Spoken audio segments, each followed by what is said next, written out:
He was taken out to sea due to a big swell. An RNLI boat brought him to shore. He received medical treatment at the scene but couldn't be revived. His body has since been taken to Letterkenny University Hospital, where post-mortem will be carried out. Letterkenny University Hospital has the highest number of COVID patients in the country. Latest figures show that 59 patients with the virus are currently being treated at the hospital. The figure is up 5 from yesterday. Meanwhile, 30,000 5 to 11-year-olds have so far been registered for a COVID-19 vaccine. The HSE's vaccine portal opened for the age cohort yesterday. There are 500,000 children aged between 5 and 11 living in Ireland. The HSE's national lead for the vaccination programme, Damien McCallion, says the figure is encouraging. What we've seen, I guess, with younger ages is it typically does take time for people to come forward, and that's understandable. Parents want to make sure they've got all the information, they've discussed it with their child, and then they make the decision. And we saw that in the 12 to 17 age group, where we had a really good uptake in terms of the primary vaccination programme. And as I said, it did take some time for that to come through. So we'd be very encouraged by the early numbers. Health Minister says new minimum pricing for alcohol aims to reduce serious illness and death from drinking. The laws, which come into effect today, mean a standard bottle of wine cannot be sold for less than €7.40 and a can of beer for less than €1.70. Alcohol Action Ireland CEO Sheila Gilheany says it's aimed at problem drinkers. It's actually targeting those who are drinking at the highest levels, and that is actually not something that less well-off people tend to be doing. It's actually targeted those who are drinking at the very highest and the very riskiest levels. It's something that we would be predicting through research and through modelling, which suggests that over about 20 years, we would see that the number of deaths from alcohol would be reduced, probably by about 200 a year. And for weather now, today will bring occasional showers of rain or hail with highest temperatures of 4 to 7 degrees. That's all from Highland Radio News for now. We'll be back with news in full at 10 o'clock.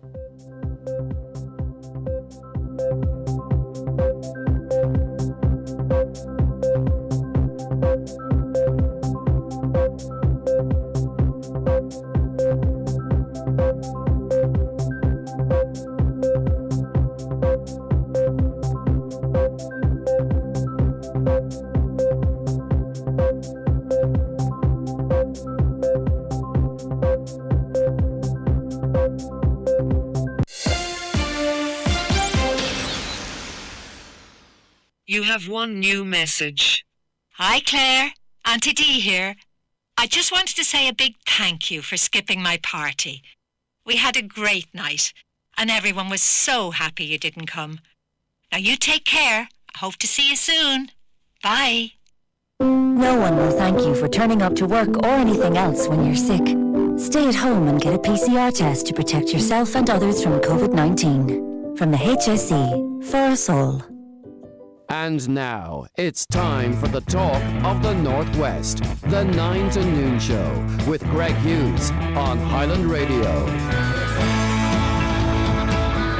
Hello, a very good morning to you. It's 4 minutes past 9 on this Tuesday, the 4th of January, and you're very welcome along to the 9 till Noon Show. Thank you very much for joining us. Our lines are open for you. You can get in contact with us now. It's Caroline taking your calls as always. She hasn't left us in 2021. She's still here for 22. The number to contact Caroline, 07491 25000, 07491 25000. Your texts and WhatsApps to 086 60 25000. That's 086 60 25000. Or emails to comments at highlandradio.com. Good morning if you're joining us across our social media on YouTube, Highland Radio Ireland, or on Facebook, Highland Radio News and Sport, or Highland Radio. Feel free to say hello. Leave your messages there for us as well. Tell us where you're watching from. All right, it is Tuesday. I'm trying to keep reminding myself it's Tuesday. Right, let's look at the newspapers for this morning. The Donegal People's Press, a Newtown Cunningham family, were told had a lucky escape on Monday morning when a lorry crashed into their house. The Gillespie family were shocked when a loud bang shook through their home at around 7:30 a.m. The lorry was travelling on the N13 road from Derry to Letterkenny at the time. Quite a shock in the morning, I'd imagine. The Derry Journal tells us that the PRO of the Microaction Group has highlighted how January and February will be very important months for the scheme and campaign. Michael Doherty was speaking in a New Year update on the Microaction Group Facebook page, in which he reflected on a tremendously successful year for the campaign and noted now how there is still work to do. Michael looked back on the year past and told how the Paddy Diver injection was massively important to the scheme campaign, as well as the support from the thousands of people who marched on Dublin twice. A real highlight of 2021, that was for myself, to be honest with you, to be down and see people power in action in that way. Hopefully now it plans out and reaps rewards. The Irish Independent is discussing what I think an awful lot of people out there have been discussing, an awful lot of messages I've been receiving over the Christmas and New Year period. It was about schools reopening on Thursday, and people have very different views, and they're very passionately held views. That's the one thing I've learned. There are some that believe that whatever happens, children have to get back into school. They've suffered enough. They need that structure. They need the education. They need contact with their friends, and schools should open as planned on Thursday. And then also those saying, look, this is going to last for another 1 or 2 weeks, then we're going to see the peak and it's going to fall off. For crying out loud, keep the young people at home, or stagger the openings and what have you. Those are the views that are out there, and some people are somewhere in between. There's no right or wrong answer in any of this, but if you want your view on that, by the way, get in touch with us, 086 60 25,000. I think some parents will be keeping their children off for the 2 days. They'll be making that decision themselves and sending them back in on Monday. I don't know how many teachers or school children actually might be able to get in, because there's very, very few houses at the moment where at least one person isn't isolating. But anyway, a COVID crisis is set to hit classrooms, read, as schools return from the Christmas break, with confusion surrounding how many teachers will be able to report for work. Principals could face the prospect of many classrooms without teachers on Thursday as the number isolating due to COVID continues to increase. There is so much confusion about COVID testing and isolation that teacher unions cannot predict how many teachers will be able to work. It comes as the Secondary Teachers Union, the ASTI, has called for a delayed and staggered reopening of schools because of a current wave of COVID infections. Now, I'd love to be able to bring you the views of the school unions this morning on the programme, particularly for the teachers out there contacting me in great numbers, but unfortunately none available, so I won't be able to do that for you. But we'll try and cover it nonetheless. But speak for yourselves. Do you know what I mean? If you're a teacher out there, get in contact with us. If you're concerned about confidentiality, call Caroline or text in and have your views expressed that way. If we can't manage to get someone from a union that'll actually speak on your behalf, get in touch with us and we'll do that job for you. 074 91 25,000. Well, teachers' unions will be seeking clarity from the public health sector and the Education Minister Norma Foley at a crunch meeting today to discuss schools' reopening plan. But the word coming from the Department of Education and from government is they have no appetite whatsoever to delay the opening of schools. There could be two reasons for that. First reason, if we're going for some sort of an immunity situation, delaying the opening of schools, the feeling being everyone's going to get this anyway. Delaying the opening of schools will just maybe delay the peak. You know what I mean? It'll just roll it forward towards the end of January, open them up on Thursday, let it pass through, and that we might hit the peak sooner. That's I don't believe South African schools were closed. That could be one strategy, though no one will ever publicly say that. So we'll see. We'll see what the story is. The Irish Times this morning. The government is facing a standoff with teachers' unions over the reopening of schools as the largest secondary teachers' union seeks a postponement of the opening of schools after the Christmas holidays. I think they'll do whatever the government says, if the truth be told. There should be a delayed and staggered reopening of schools as a result of the Omicron wave of COVID-19. The main second-level teachers' union will tell the Minister for Education today. Unions and school management bodies will meet Norma Foley as well as Department of officials. Maybe that should be the Department of Health officials or education officials today in advance of the planned reopening of schools on Thursday. But the government's special rapporteur on child protection has warned against closing the schools, saying children had suffered a range of adverse effects from last year's closures. I don't think people are as afraid anymore as they were. That's why I think this is going to be a very interesting year in that regard. I think the public are taking more control of the situation themselves. A big story, though, and it has a huge impact on those maybe who like sensible couple of drinks at home, perhaps. That's the way they want to socialise. Or particularly businesses. I think businesses that sell alcohol in Donegal are going to take an absolute hammering because the price of alcohol has increased, and this has kind of slipped under the radar, although we probably all knew about it. But from today, the price of booze is going up really, really quite significantly. Some examples, a bottle of gin, Gordon's Gin's gone from €15 to €20.70. A litre of vodka is going up by 50%. It's going up from €20 to €29.59. 24 cans. It says here you could get them for €10 before, but I'm not really quite sure you could have. I've never seen 24 cans sold for €10, but anyway, that's what they're saying in the paper. But anyway, 24 cans, a slab of beer effectively, will now cost you €40.70. A bottle of Queen Margot Scotch goes from $14.99 to $22.07, $14.99 to $22.072 for I don't know what that is. Western Gold bourbon. Yeah, it's a bourbon. So these are very, very significant price increases. So if you're in the business of, selling alcohol or consuming it, what are your views on this? What do you think the impact this might have on your business, especially in a border area? In down the country, people might still go on, they used to be called booze cruises, but I don't know what they're called if you travel across the border. And what might happen too is, well, sure, you're up there then, you might as well get your petrol and you might as well get your diesel and you might as well get your week's shopping. How much money will be leaving this country as a result of this? Now, we can try and pretend that it won't, because, booze is bad and we shouldn't be boozing, so whatever they do, that's fine.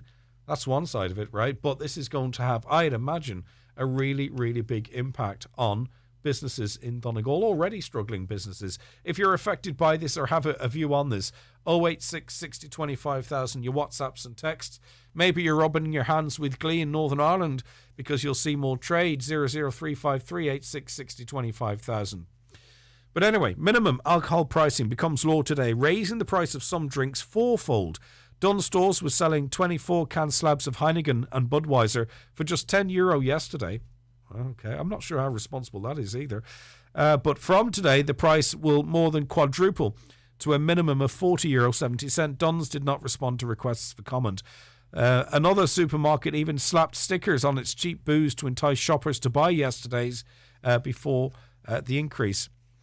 I saw that myself. We'll come back to that in the last paper of the day.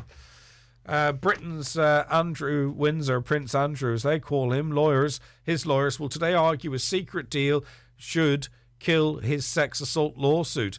A New York judge will rule whether the civil case was brought by Virginia Guffrey should be thrown out. Now, he and his team have done everything to discredit this woman, to try and avoid him having to go into court and explain himself. They've done absolutely everything to sort of make out that she's not right for even trying to pursue this. But anyway, the British Royals team says a 2009 agreement between her and Jeffrey Epstein, published for the first time yesterday, exempts him from the legal action, which it doesn't. In it, she agreed to end all action against second parties, but does not name Andrew. So you imagine your defence being that she can't come after me. She can't come after me because she signed a deal with my mate saying that she couldn't go after his mates. I mean, imagine that actually being your defence. That would worry me anyway. Lawyers told The Sun that Andrew, who denied Virginia's claims he danced with her in 2001 by claiming he cannot sweat, may not be in the clear. And it is about time, and obviously it was important that Ghislaine Maxwell was tried and convicted for her role in that situation. But where are all the men? All the men that were, without them, none of this would have happened. Where are they?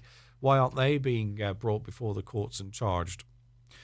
The Star today, a veterinary surgeon who founded a website to educate people before owning a puppy, says Irish society should take a long, hard look at themselves in their attitude to finding a new pet.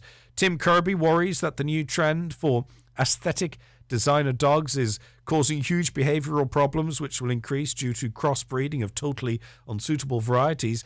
The Kerry native, who is behind the award-winning Pet Bond platform, is now appealing for more regulation in the industry. Pet Bond offers new owners the chance to meet a healthy puppy from an improved breeder after being guided step by step through their decision. And finally, just some fors and against in the Irish Daily Mirror as it relates to the introduction of increases in the price of alcohol. Our devotion to drink has been fed by reckless discounting. This is according to Ewan McKinney of Alcohol Action Ireland. He says every day we lose 3 lives to alcohol-related illness and 1,000 hospital beds are taken by those with similar attributable causes. Against is just someone who writes for the Mirror. Like many others, I grew up with alcoholism in the family and I'm against this measure. I believe it's lip service in an increasingly safetyist society and just means more government overreaction or overreach into our lives under the usual banner of being in the name of public good.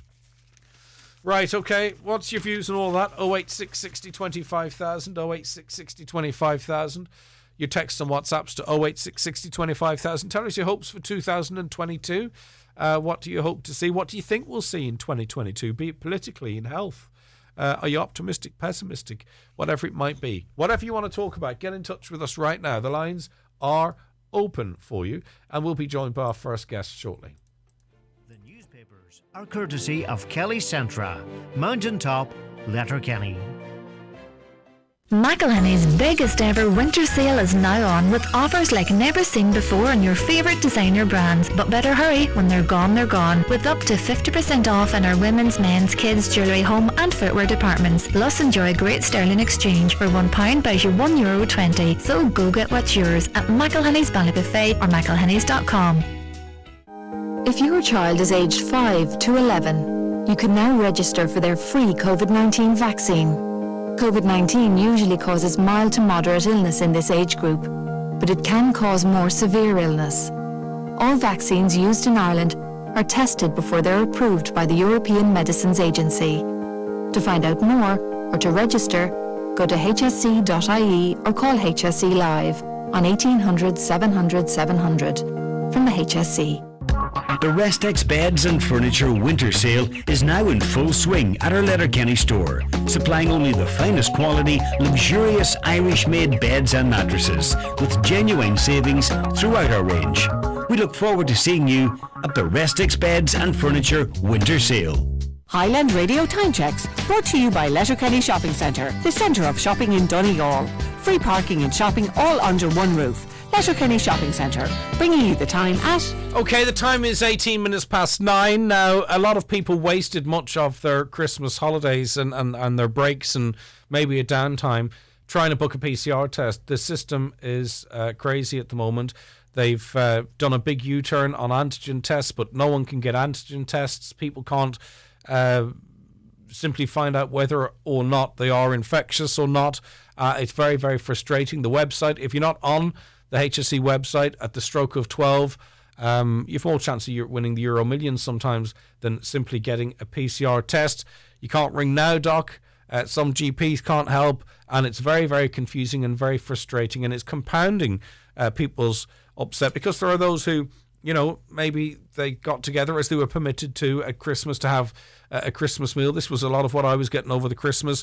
One person happened to test positive with an antigen test, and then obviously you've got a group of people all very worried, wanting to find out what the situation is, but the system simply was not able to cope and still can't. And then go on the HSE Live website to try and find out what the rules are as it relates to close contacts, and it seems like something out of a comedy show.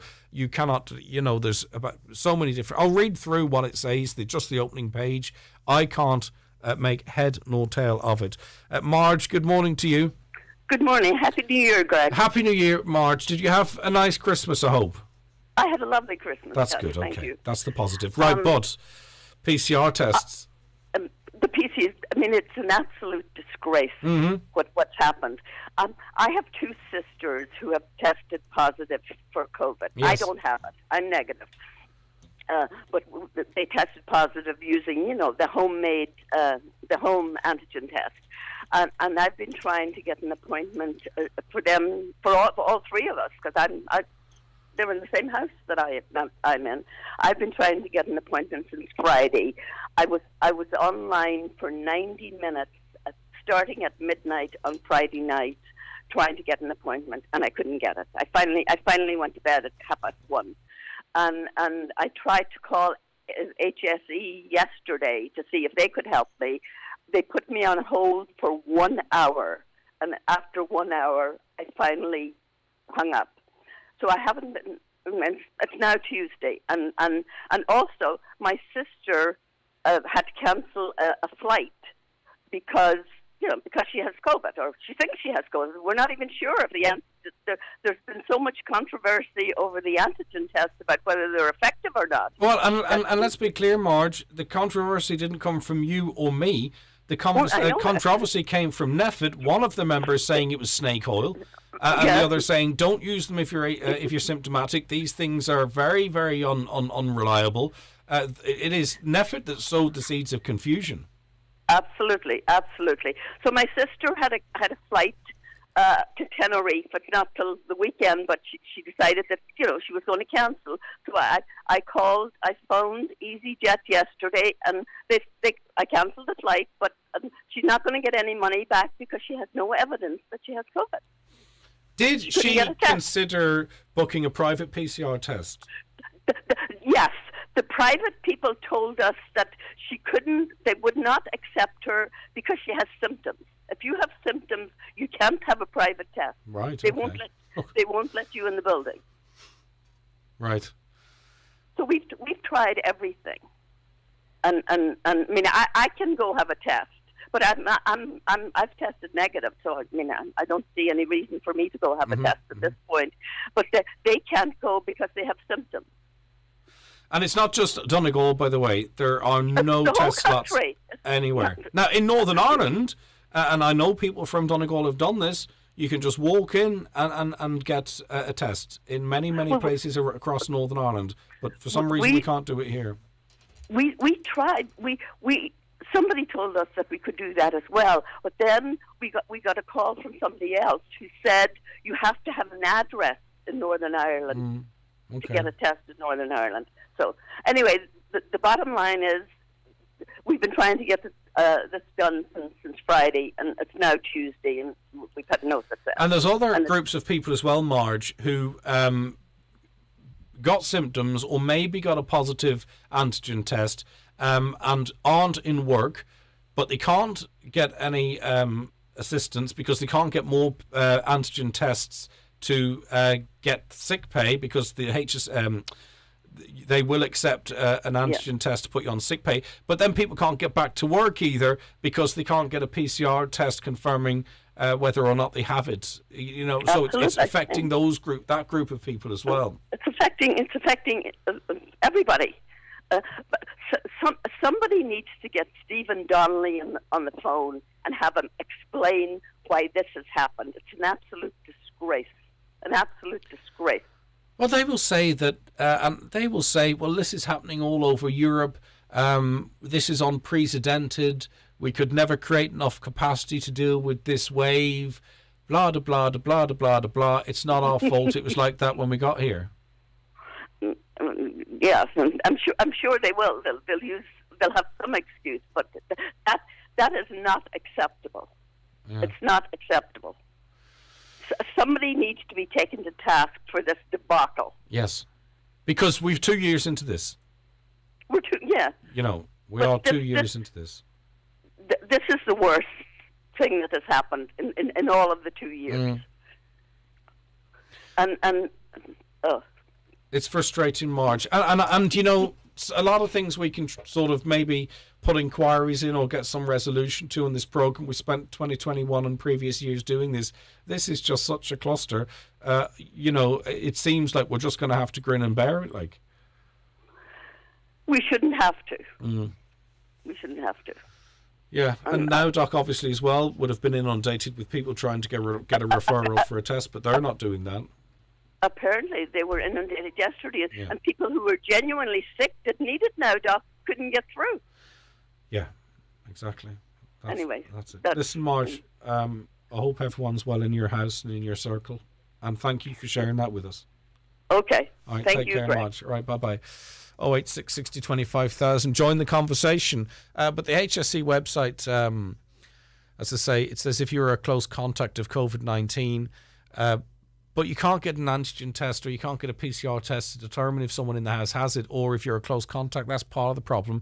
And then it says, what do you do if you're a close contact? And then there's a button to say, well, if you're under 13, click this. And then I got my first round of COVID-19 vaccination, but no booster. Click that. I got my booster less than 7 days ago before the close contact text. I got my first round of COVID-19 vaccination and had a positive PCR test in the past 3 months. I have symptoms of COVID-19. I have not had my first round of COVID-19 vaccinations. What's first round? Is that 1? Is that 2? I know I'm a close contact, but I've not been contacted by the HSE yet. And so on, living with someone. If you live with someone who's restricting their movements, if you live with someone who has symptoms, if you live with someone waiting for PCR test results, if you're caring for someone who cannot self-isolate, and so on and so on and so forth, it's supposed to explain it, but it doesn't. It's all very, very confusing. 0749125,000, call Caroline. I got an antigen test in the chemist yesterday, no bother. Well, listen, you can strike it lucky. You can walk into a chemist or a shop just after they've had a delivery, and there's a pile 15 foot high of antigen tests. Go back in 2 or 3 hours and see if you have as much success, because I know for a fact that people are looking for them and they're not available. I'm on my 7th day of COVID. I ended up going to Northern Ireland last night because I'm sick of waiting and my symptoms were getting worse. I had to close to my business. I feel it's a case of the quickest finger on the computer. Fastest finger first. Exactly, that's what it's like. We used to do that to try and book tickets for concerts, and now we're doing the same crack trying to book a simple test. It's unbelievable stuff. Brian McCormick Sports and Leisure Main Street, Letterkenny. The big winter sale is now on with great reductions throughout the store. Selected kids clothing reduced to clear. Also Adidas tracksuits for all ages on bmcsports.ie. Men's and women's sports clothing with discounts of up to 40% off. Check out the Brian McCormick's winter sale in store or click on bmcsports.ie. At Cherrymore Kitchens and Bedrooms, Donegal Town, their sale is now on. New 2022 collections now in stock with great offers across all ranges. See in store for details. Book a design consultation today on 074 9725 822 or see cherrymore.ie. Cherrymore, excellence in manufacturing since 1996. For a healthy start to 2022, check out the great range of food available at Kelly Centra in Letterkenny. With healthy options throughout the store, there's also the Green Kitchen Deli, offering fresh, nutritious food to go. Choose from a full menu of delicious sandwiches and salad boxes, or build your own option, all made on site and prepared fresh to order. Jumpstart your healthy lifestyle at Green Kitchen in the award-winning Kelly Centra, Mountaintop, Letterkenny. Forward Emphasis International, based in Mallinhead, are actively recruiting for customer service advisors with both permanent remote working and hybrid opportunities available. Experience in contact centres or insurance services is desirable but not essential, as full training is provided. Fully funded financial services qualifications delivering attractive career path opportunities are available. Please visit their website www.forwardemphasis.ie or apply via their careers page. A caller says, question, as this Omicron variant is rampant and also some have cold and flus, there are a lot of cases now coming back negative from PCR and shown positive in antigen. Is the PCR the ones to go by? Well, they're told to be the gold standard, aren't they? I mean, antigen tests, they are what they are. And antigen tests are very effective at certain levels of, the journey of COVID. But I don't know. Listen, I just genuinely don't know. But obviously, the likes of myself, I've got a bit of a sinus issue at the moment, but I've had more things up me over at the Christmas and New Year than there've been people up Errigal, just to make sure. But anyway, that's a question for Greg Show. Maybe ask some doctor or medical person what's going on that a lot of PCR tests are coming back negative. Well, because not everyone's going to get it. A lot of people have had it already and have immunity from it. Not immunity, resistance to it. So, every test is not going to come back positive. There's lots of upper respiratory illness out there. Head colds, as that caller said, flus and all manner of stuff. Much more this year than that was last year. Right, Father John Joe Duffy of St. Michael's Church, Creasla, joins us on the programme. Good morning and a happy New Year to you, Father John Joe. How are you keeping? Good morning, Greg. A very happy New Year, and to all your staff and listeners. And you were talking about up Errigal. I think the first man up Errigal for the New Year was a man called Paddy Stolen from Dunlow. Really? but he normally makes it every year for the last number of years at a very early hour when the rest of us is sleeping. But I thought you were going to say the bishop, because he's been known to go up Errigal, but it wasn't. No, he hasn't been up that early. He was, more, I think, more up in the daytime. I mean, how was your Christmas, Father John Joe? Peaceful Christmas, or a peaceful Christmas? And again, we are, as you were talking about the COVID there, we were doing our level best to keep everyone safe during COVID, and had extra masses, more so than normally, just like last year in the parish, so that there will be it will be more spaced out, you know what I mean, for people, so you wouldn't have as many people in at the one time, and keeping the distance. People are making their own decisions and personal responsibility. Absolutely, absolutely. People are doing their very best and taking all the public health advice, for the most part, that I can see on board, and doing their very best to keep safe. It was very quiet. It was eerily quiet, sort of between Christmas and the New Year. And I was speaking to some of the Gardaí. The Gardaí were very visible in our area, and just that there was nobody out, there was nobody on the roads, and a lot of people, even people that did have COVID or did have symptoms, told me they stayed at home with their families, and that was important for them as well, for those that weren't very sick, while others were struggling with it. You know, not just in my parish, but in other places where I know people, some people struggle terribly with it. Others, it just seemed like a head cold or sinus, which you and I are prone to, and they stayed at home with their families, and they had a nice family Christmas. Do you find people, before we speak about what we invited you on to talk about, but do you think there's a change of attitude in people? Do you think people are, I mean, obviously cautious and careful, but less fearful, if you know what I mean? Because I recall, like last year, we could have been talking about, 10 cases in Donegal, and everyone was up to high dough. I would suggest there's not a house or not a group of people listening to us that someone, either themselves or someone close to them, may have it or may suspect they have it, but I don't get that sense of panic any longer. I don't know, maybe my finger's off the pulse, I don't know. People are beginning to believe that if you are to catch any variant, the Omicron variant is the one that seems to be the better one to catch, in so far as most people will not be sick. But then again, when you speak to people in hospitals, the hospitals are log-jammed, as they generally would have been probably at this time of year. Well, but the big problem seems to be the close contacts and staff off. The big problem is trying to get staff. There's places that are finding it very difficult to get staff, and the hospital is no exception to that either. And between close contacts and people having COVID, this is the big problem with the present variant, that it may knock places, close places, and a so lot on. of businesses literally have to close because they have no staff. Yeah, but there seems to be less fear of it. You're right in that, and I think people, between being vaccinated and whatnot, they're placing confidence in that as well, and in people taking the public health measures. I just think unless something very, very negative happens, their government, not just here but everywhere, are going to have to come up with a different strategy, because I think from my sense, people aren't going to go and get booster after booster after booster. Maybe those in the very vulnerable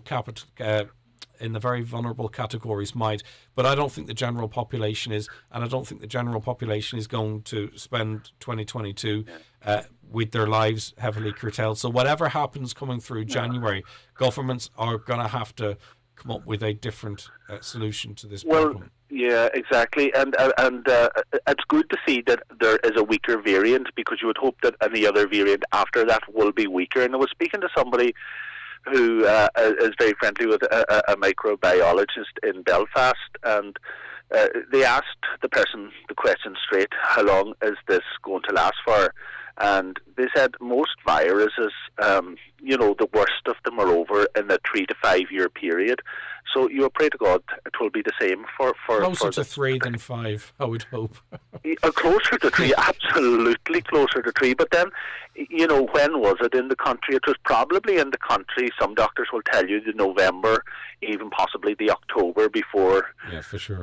Same as Omicron, so maybe closer to 3, exactly. Yeah. So please God, hopefully we'll get on with normal life very soon. or normal living rather. Yeah, I think we have to But it has made people aware of what is important, and what's important is family and people and caring for people, and we have seen that care so much, and it's great, some of the things though that we relied on, say for example the local post people who deliver your mail on a daily basis, those people have played such a vital role, talking to people in their homes and seeing that people are all right, and even talking to people through the window, and there's a great sense of community again in places, where you might have felt community wasn't as strong. Did we come out of it better or worse than, I wonder, on a community level? Because that's really what's important. I would hope we come out of it much better. Realizing what is important, that it is family, it is people, and community. Yeah, all right. Now, tell us, Father John, we contacted you as it relates to another situation. Tell us about it. This time yesterday morning, I was in a state of panic. The church, there was an incident at the church overnight. During the night, at some point, I heard an unmerciful bang. Mm-hmm. I thought something had blown over at the house. I can't say when I heard it, but I remember hearing it at some stage. And the plaster work, it's an unusual design, St. Michael's Church, Greasla, a more modern design. And there's a huge amount of plasterwork, probably about 8 feet tall, between what is the ceiling and the roof, above the back windows of the church, as I would call it. Yes. And the whole lot gave way and landed down on top of a smaller roof and smashed most of the windows and exposed the whole area between the roof and the ceiling to the elements. So I was absolutely... While the situation was bad enough in what had happened, and very bad, I was afraid we would lose our roof and lose the ceiling in the church as water was blown in, as it was an awful day yesterday.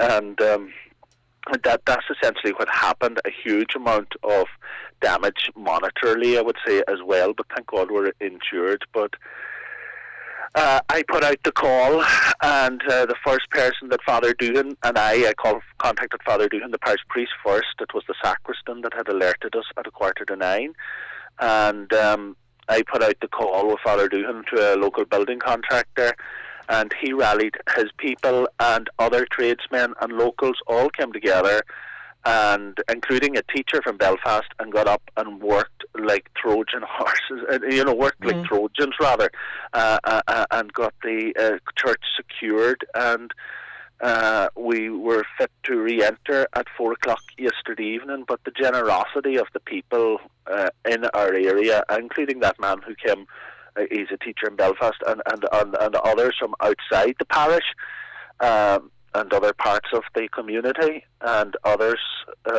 who didn't know that would have been there to help. It was just extraordinary to see the help and see those men out all day away from their families, and the rain pouring down on top of them, just working so hard to secure the church so that we wouldn't lose our roof or ceiling. And that's the community we were talking about. And obviously it's been shored up to prevent hopefully any further damage. But what needs to be done going forward? What is it? Is there concerns about more of the structure now? Or? No, we believe this was a particular type of work that was done to this particular part of the structure over the windows. Yes. So we hope that after yesterday's work, there's no concern for the rest of the structure, but if it hadn't been for the tremendous effort of the people yesterday, we would be in severe bother, because in January 1978, the roof blew off the church. And the entire roof, or most of the entire roof, blew off the church at the time. I suppose these churches, the designs were beautiful, and a very beautiful church, but some of it was based on churches that you had in France and in Switzerland. They weren't built for the West. They weren't built for the northwest of Ireland, yes. I don't think, and that was the big problem. And I remember yesterday when they were breaking the glass, that's when the shock of it really hit me, because it brought me back to an earlier stage. You see, your childhood has a huge impact on you in later life. It brought me back to a stage when I was in a prefab that blew down when I was at school in 1984. Wow. Once I heard the smashing of glass, it just brought me right back to that moment where we were children in a prefab that blew down at Cage National School in Burton Port. And our teacher, she was Maya McCall. She happened to be the Mary from Dunlow the previous year in 84. And one end side blew in and the other side blew out. And there were 6 or 7 children trapped. And if it hadn't been for the teachers and others... I seem to recall that because we were being taught in a prefab in Lahey at that time. Yeah, and I think there might have been some broader concern then. Oh, there was broader concern over all the prefabs at the time, and if it hadn't been for the action of some locals at that time, who advised the principal, Niall McCall, to put up a barrier to protect the roof. Yes. Which the department objected to. If that hadn't been put up at the time previously to the incident happened, the roof would have collapsed and many would have been killed at the time. But the big thing was that they weren't, and I can't remember the exact date, but Packy, McCall and Bridget, I often ring them and ask them the date because they would remember it very well. And yesterday, thank God, what happened in Creaslough Church happened during the night, because the thought of that coming down would have, and we were in the church in Mass at the time, it would have frightened us. It wouldn't have injured anyone, but frightened us, I can imagine. Internally, St. Michael's Church, it's very different. It's not unique, though. Is it similar to the late Father Ono Friel's Killimard Chapel? There's some similarities there. There's some similarities. In terms of the seating, anyway. And the seating, there's some similar aspects to Burt Church, right, which the same architect designed, Liam McCormick. The seating is very similar also to Burt Church, and there are many similarities. Is that the one with the nice roof, is it? Yeah, exactly. I think Harry Seacombe brought his Songs of Praise program to Burt Church. Yeah, exactly. Maybe 28 years ago. But they were all built around the same time. As you say, the late Father Oni Friel built Killimard, and they were all built around that sort of 70s, 80s period. Yeah, okay. Right, well, the fair play to everyone who come together to massive thanks from stem the any bottom of damage. my heart. Yeah, okay, it's a great sign of community. Father John Joe, thanks for your time. Greg, thank you. Oh, right. Greg, yesterday, just when that happened, we were very sad, but then, of course, a young man lost his life out on Ardmore Island. Unbelievably heartbreaking, then. And that put it all into pale insignificance. And I just want to send my sympathies to his family and to the people of the island this morning. That's a former parish of yours, isn't it, Father John? Former parish.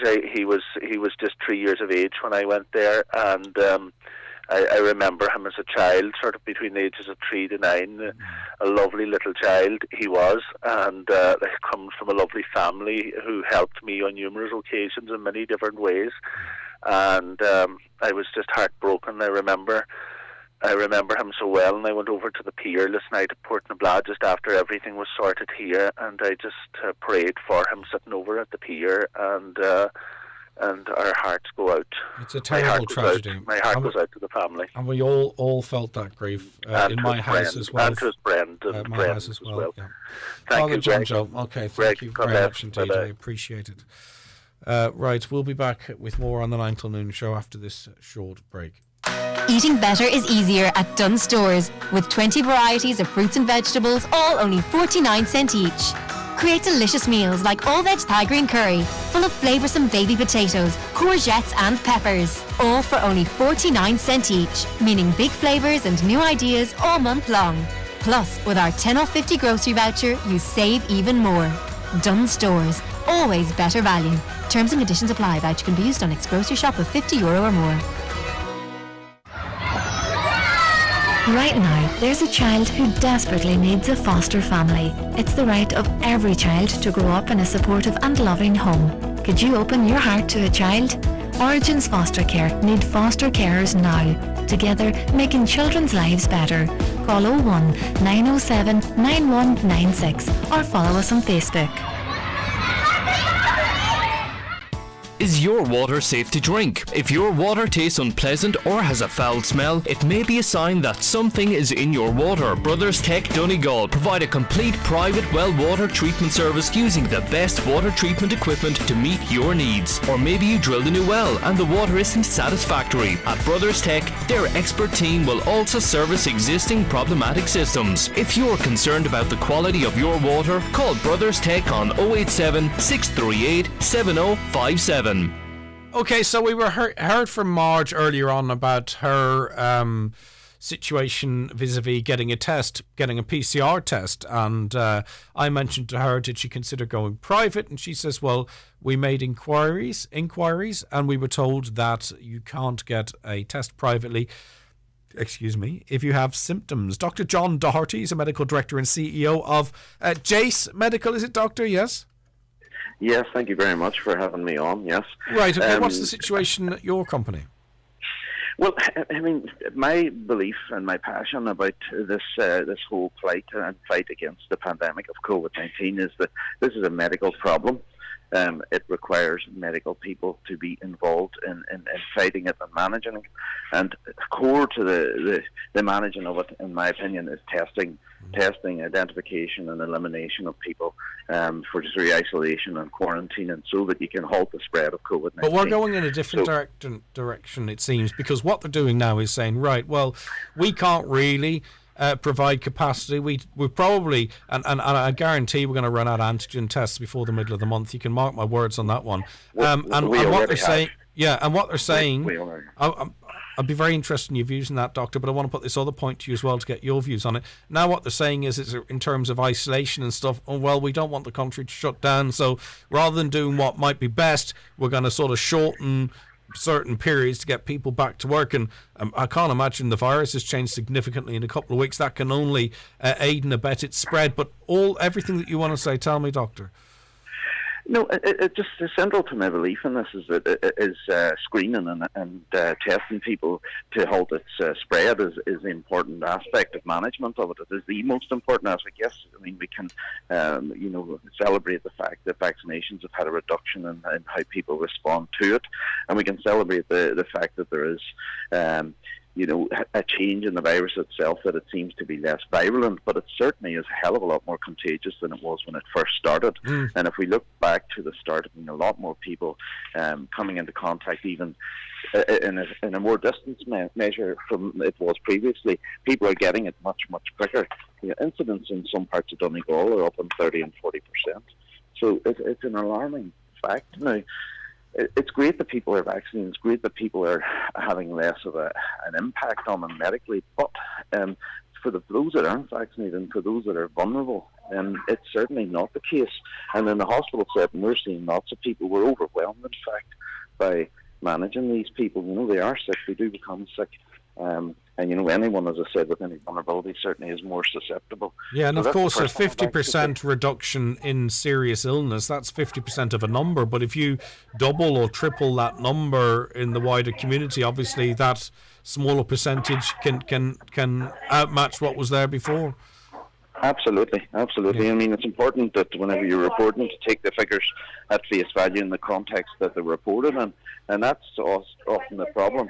There's a bit of manipulation in the reporting, but for different reasons. Obviously, people want to be optimistic that we're winning this fight, but in fact, a lot of the things that I see day-to-day testing people is certainly contrary to that belief.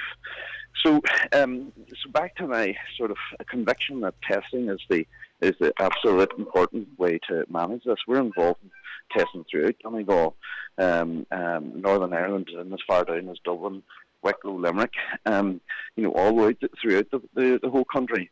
I'm seeing increasing numbers of people with coronavirus. I'm seeing increasing numbers of the Omicron variant, of course, and they are very, very, very sick. it pains me to hear your previous listener saying that she was told that she wouldn't be appropriate for a PCR test if she has symptoms in the public system, or in the private system, pardon me. The public system is at breaking point, as you well know. Yes. It just cannot handle the capacity that's in front of it at the minute. Over Christmas, we've had an unprecedented number of people who are travelling home from America, abroad, to see their families that they haven't maybe seen in 2 years. And they're bringing coronavirus, and coronavirus from within Ireland is spreading because of that, but gathering together of people. So in the next week to 10 days, we are going to see an unprecedented number of people with it and an unprecedented demand for testing for it. So, what kind of capacity do you have in terms of, if people need a PCR test, even to get out of the country, actually? So, we have daily clinics throughout Donegal, and we've been operating every single day now since a year ago. So we have a capacity for really as much as is thrown at us. If we need to scale it up, then we do. But I want to emphasise to you, it's very much a medical approach that I'm bringing to it, and it is that sort of belief, that I think that this is going to help manage it and certainly support the public system that is under such duress. Yeah, before we talk about people contacting you themselves, would it not make sense, though, if the likes of our government were working with people doing this privately like yourselves to try and increase capacity? Well, I know they are in other parts of the country, and that's the alarming sort of and worrying part of it. There seems to be sub-selective committees throughout the different political jurisdictions in Ireland where they make these decisions.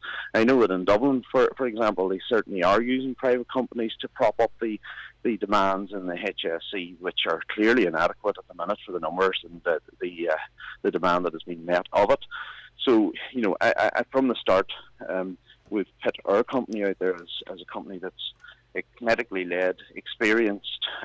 We do perhaps the largest number of single tests in a week in the corporate environment. We test somewhere in the region of 20,000 a week. So we have capacity. We have the capacity to scale it up. And certainly, as I said from the outset, we have put ourselves forward as somebody who would be interested in working alongside to help the HSC. So, yep, absolutely, See, I'm open to correction on this, but my understanding is that they can do about 350 in Donegal town and about 1,500 in Letterkenny. As I say, I'm open to, but that tops out every single day by about 5 past midnight. Absolutely, and that's well below what would be required. Absolutely. We on average, sort of numbers on a daily basis, you're talking 150 PCR tests, and we have the ability to do rapid PCR tests with rapid turnaround as well of 2 to 3 hours. So, it's about getting people quick answers. It's about offering them, quick opportunities to make decisions in terms of what their plans are going to be, in terms of who they're going to be spending the evening entertaining with, or what event they might be wanting to go to. It really is that important. Is it expensive privately, Doctor? Pardon, sir? Is it expensive to get a PCR test privately? To get a PCR, it's become cheaper and cheaper, obviously, from the start, and largely the prices have been governed by the laboratories that do the testing. Yes. And in Ireland, we only have a few of those, as you know, so we're in a situation that it is more expensive than other parts of Europe. But, you could be looking at anything upwards from £50 for a PCR, and then obviously if you want faster results and an express PCR, then obviously those things are more expensive. But apart from the expense, you need somebody who knows what they're doing. You need clinical people who know what they're doing, are experienced in it, so that they do a proper PCR test. They do the procedurally is correct. And are your PCR tests acceptable for travel and for employers and stuff like that? They are, but what really stoked me to call in was the fact that somebody had symptoms and was sick. It's great for companies out there providing, certification for travel. We do that. That's a small part of our business. Yeah. But what's more important to me is helping in the fight against COVID and preventing its spread.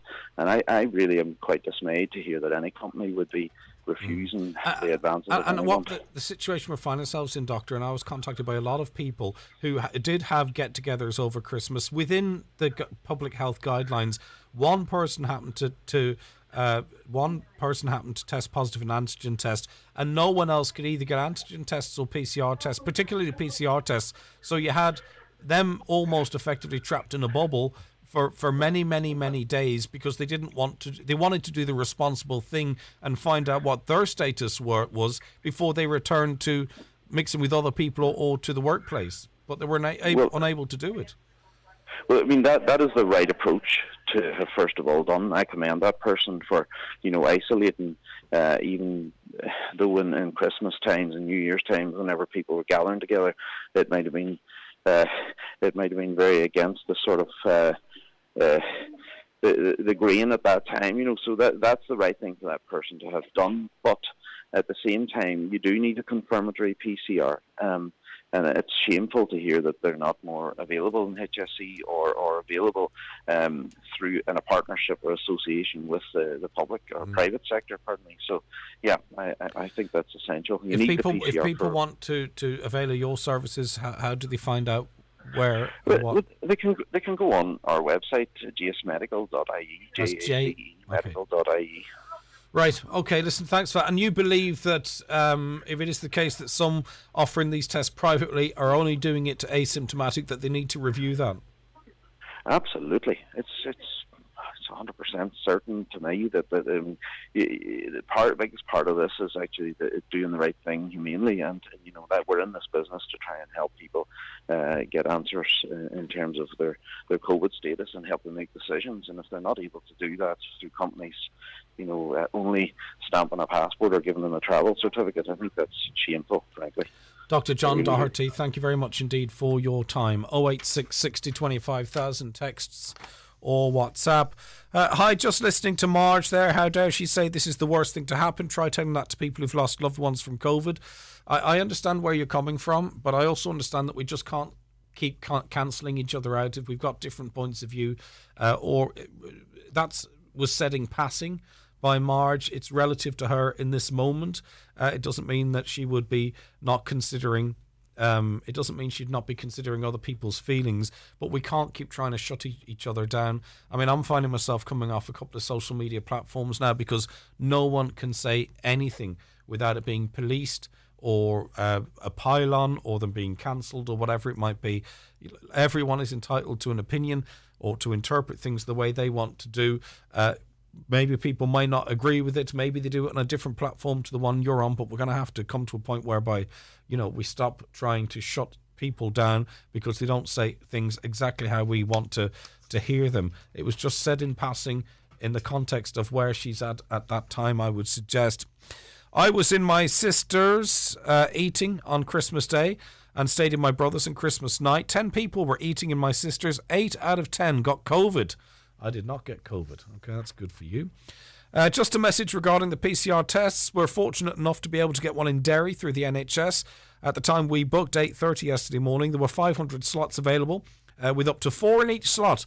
This is just for the county of Derry, not counting the other 5 counties in the north. How many cases there are in hospital and ICU are unvaccinated? As of England and America show up to 90% are unvaccinated. The majority are, I think Dr. Tony Hoolan said on the radio there not so long ago. Good morning, Highland. Just to comment on COVID, do you think it's fair that non-believers of COVID should be working in shops and hospitality sectors? Happy New Year to all. Right, we'll be back with more in the 9 till noon show after the news at 10 and the obituary notices. Stay right where you are. Recycle your natural Christmas tree for free. Donegal County Council has set up 16 locations throughout the county that will be available from the 6th to the 29th of January, where you can bring your natural Christmas tree for recycling, free of charge. Please check out local press or visit donegalcoco.ie for a location near you. Recycle more with Donegal County Council. 2022. New year, new me. No more chocolate or red wine or social media before bed. Yeah, right. I don't know about you, but I'm always full of great intentions that last about, 5 minutes. So this year, why not start with resolutions you can keep? Like getting that home alarm you've been thinking about for years. This January, Get a PhoneWatch home alarm installed for just €99. Visit phonewatch.ie today. Offer ends January 31st. Monitoring fees apply. This is the new Toyota Yaris Cross, a new kind of SUV, a new point of view, new compact style, new spacious feel, and exclusively self-charging hybrid. The right choice for today. Get a new perspective with the Yaris Cross self-charging hybrid. Available now at Kelly's Toyota, Port Road, Letterkenny, or Drumby, Mount Charles. You'll never take a wrong turn with Toyota. Built for a better world. Live, on air, online and on the Highland Radio app. This is Highland Radio News.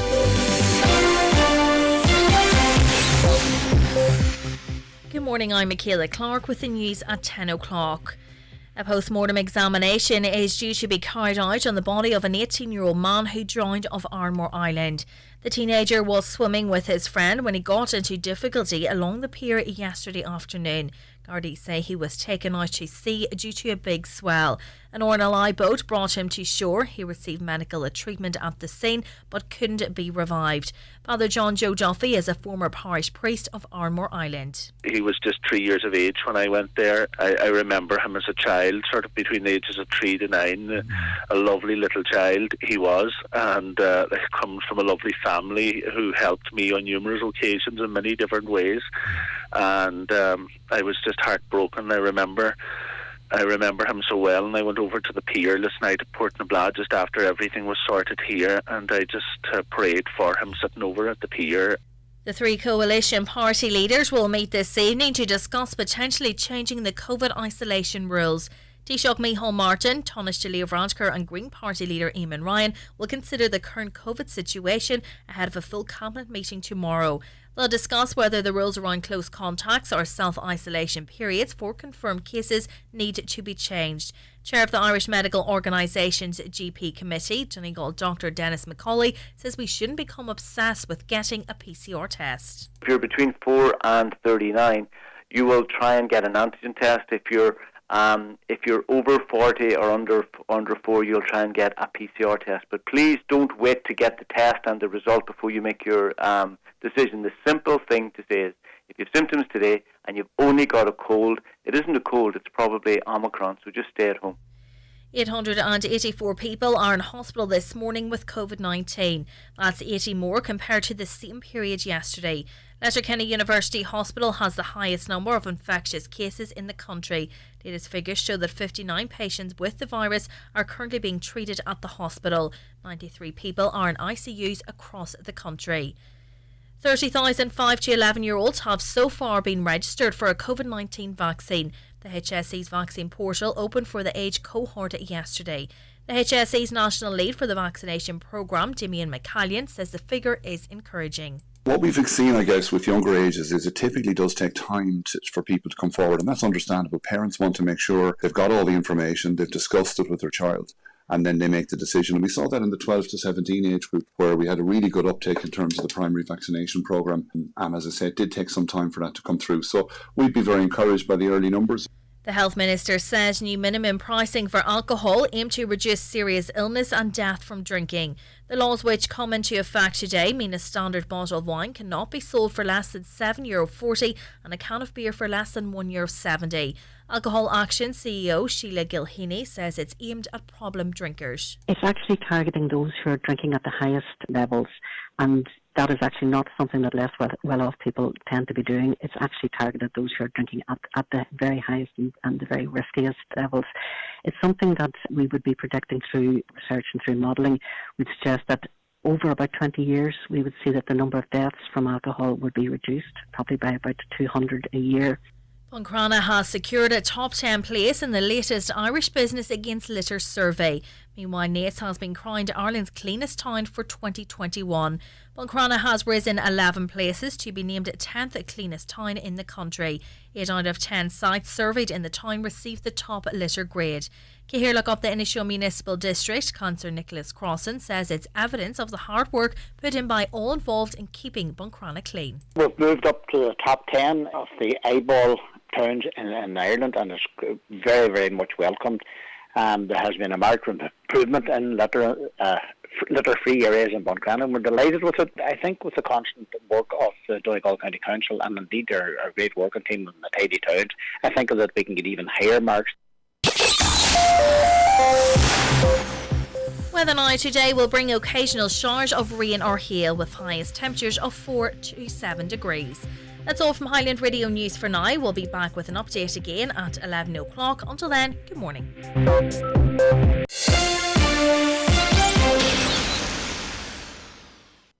The obituary notice says for this Tuesday morning, January the 4th. The death has occurred of Norman O'Hare, 52 Blue Cedars, Ballybuffet. Remains reposing at his late residence from 5 o'clock this evening. Funeral leaving his late residence tomorrow morning at 10:30 for Requiem Mass at 11 o'clock in the Church of Mary Immaculate Stranorlar. Interment afterwards in Drumbo Cemetery. Requiem Mass will be streamed live via the parish webcam. Donations in lieu of flowers, if so desired, to the rehab unit at Letterkenny University Hospital, care of any family member. The house and funeral will be private to family and friends only. The death has taken place of William Pinkerton, Gortglebe, Rafo. Funeral service in his late home at 1:30 tomorrow afternoon, with burial afterwards in Stranorlar Church of Ireland graveyard. Family flowers only please. Donations in lieu to the Friends of Letterkenny University Hospital, care of any family member or William Key, funeral director. The death has taken place of Anna Marie Annie Gallagher, née Duffy, 341 3D Caledonia Road, Gorbals, Glasgow, formerly of Glen Road, Annagry and Letterkenny. Requiem Mass tomorrow at Blessed John Donne Scottish Church, Ballatier Street, Gorbals, Glasgow. Interment in the Lynn Cemetery, Glasgow. Family flowers only please. Donations in lieu of flowers, if so desired, to the Prince and Princess of Wales Hospice, Bella Houston, Glasgow, care of Desmond Maguire, funeral directors or any family member. Wake is strictly private. The death has occurred of James McShee, Mara Meelan, Dunlow. His remains are reposing in McGlynn's funeral home. Wake is strictly private to family and close friends only. Removal to St Patrick's Church, Mina Cross at 6:30 this evening to arrive at 7 o'clock where he will repose overnight. Funeral Mass on Wednesday morning at 11 o'clock with interment afterwards in Mahery Cemetery. The death has taken place of Joseph Adair, Shanahan Ardra. His remains are reposing at his nephew Joseph Dunleavy's residence in Shanahan. Remains are reposing at Ardra Methodist Church. Funeral service this afternoon at 1:30 with burial afterwards in the adjoining cemetery. Joseph's funeral service can be viewed live on Chauvelin's Funeral Home Facebook page. The house and funeral are private to family, neighbours and close friends please. The death has taken place of Tommy Adala O'Donnell, 15 Birch Hill, Creeslaw, and formerly the Cottages, Glen Road, Glenties. Wake is private to family and close friends only please. Funeral Mass this morning at 11 o'clock in St Michael's Church, Creeslaw. Burial afterwards in Glenties Cemetery. Mass can be viewed live on the parish webcam. Family flowers only please. Donations in lieu of desire to the Donegal Hospice, care of any family member or James Harkin, funeral director. And the death has taken place of Angela McGlinchey, Sandfield, Ardra. Her remains are reposing at St Connell's Church, Kilclunny. Funeral Mass this morning at 11 o'clock with burial afterwards in the adjoining cemetery. For more details, including any family health guidelines for wakes and funerals, please go to highlandradio.com.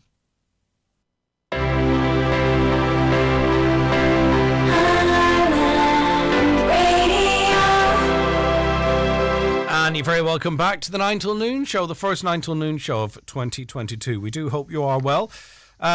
We were just having a debate there during the news. What's the story with Christmas trees? I got all my stuff down a couple of days ago and the place looks bare and needs a deep clean. Is yours still up? What's it feel like still looking at it? Heading home from work today, perhaps seeing it there, or heading off for work tomorrow or Thursday with it still up? Have you taken it down yet? Or are you a traditionalist? Is it bad luck to take it down early or what? 086 60 25,000 texts or WhatsApps. A caller says, let us be honest. Unfortunately, the government do not know or do not want to know actual numbers. Schools are about to reopen. Businesses lack workers. Why suddenly report smaller case numbers early afternoon instead of at the usual 5 p.m. announcement, whereby numbers are higher? Just spent 17 days isolating and won't matter a bit once schools reopen.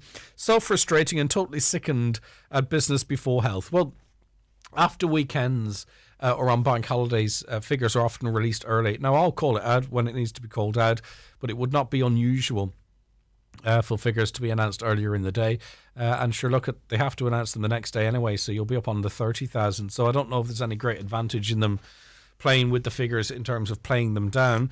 Hi, Greg. We've COVID in our house since Thursday. I've tried every night from 12 to 2 in the morning to get PCR tests. Eventually got appointments for tomorrow, nearly a week later. I mean, that's just unacceptable, isn't it?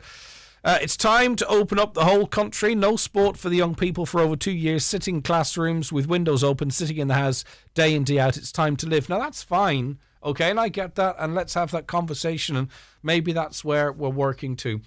But people will get sick in very big numbers and end up going into the hospital. So if we open up January, we are going to be closing hospitals. They're already run over. Letterkenny University Hospital has the highest amount of COVID patients.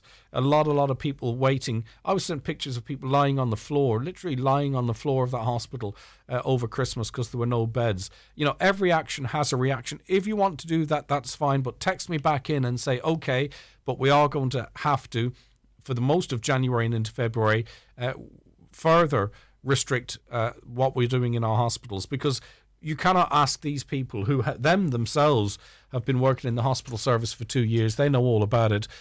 Coming back off COVID or off with COVID or whatever it might be, trying to juggle COVID patients, non-COVID patients, COVID hospital work, non-COVID hospital work.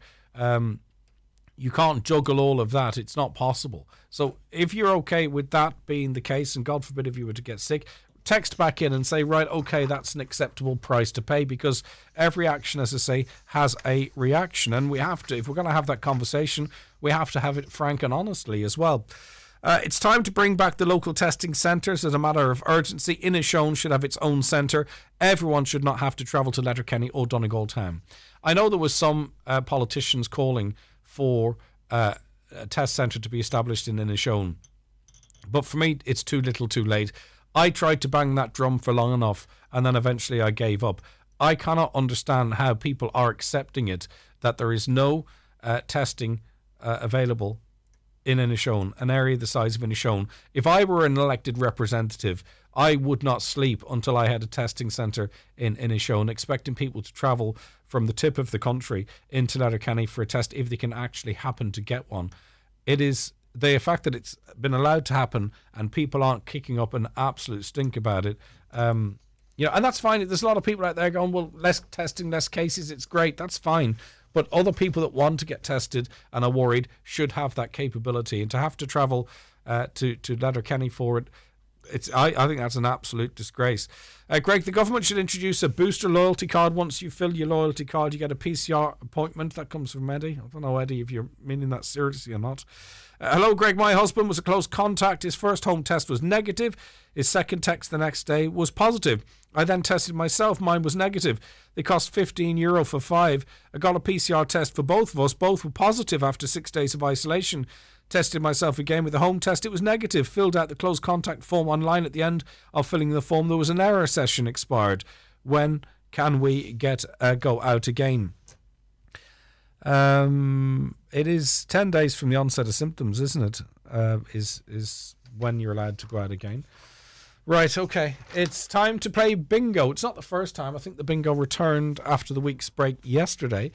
But it's my first time playing the bingo numbers for 2022. Good luck if you're playing today. The Community Garda slot, the local Garda patrols coming up for you in about 2 minutes. It's time for NCBI Bingo on Highland Radio. It's Tuesday the 4th of January. You're playing on a brown coloured sheet. The reference number is S2. It's game number 1.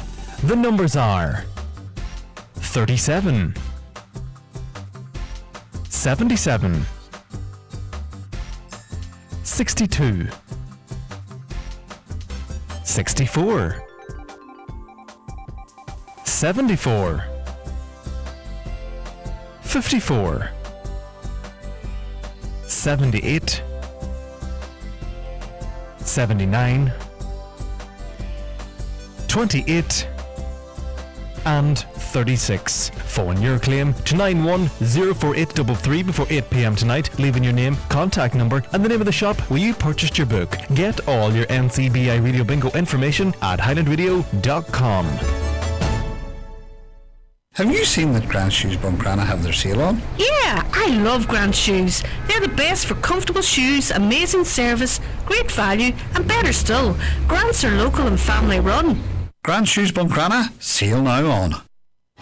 Most people say that Donegal is the coolest place on the planet, but up here we know that sometimes it can be the coldest. Charles Bunner & Sons Ballybuffet is the one-stop shop for all your heating needs. We have a huge range of multi-fuel and wood pellet stoves and ranges, spare parts for all major stove and range brands, plumbing and bathroom ware, all at exceptional prices. So visit our showrooms where our friendly and experienced team will be ready to help you. Charles Bunner & Sons Ballybuffet and the stovestore.ie, where you can always do a good deal better. If you've got magic moments or great memories captured on your smartphone, now's the time to have them printed at mcgee's.ie. Simply upload your favourite photos, then choose your size and finish.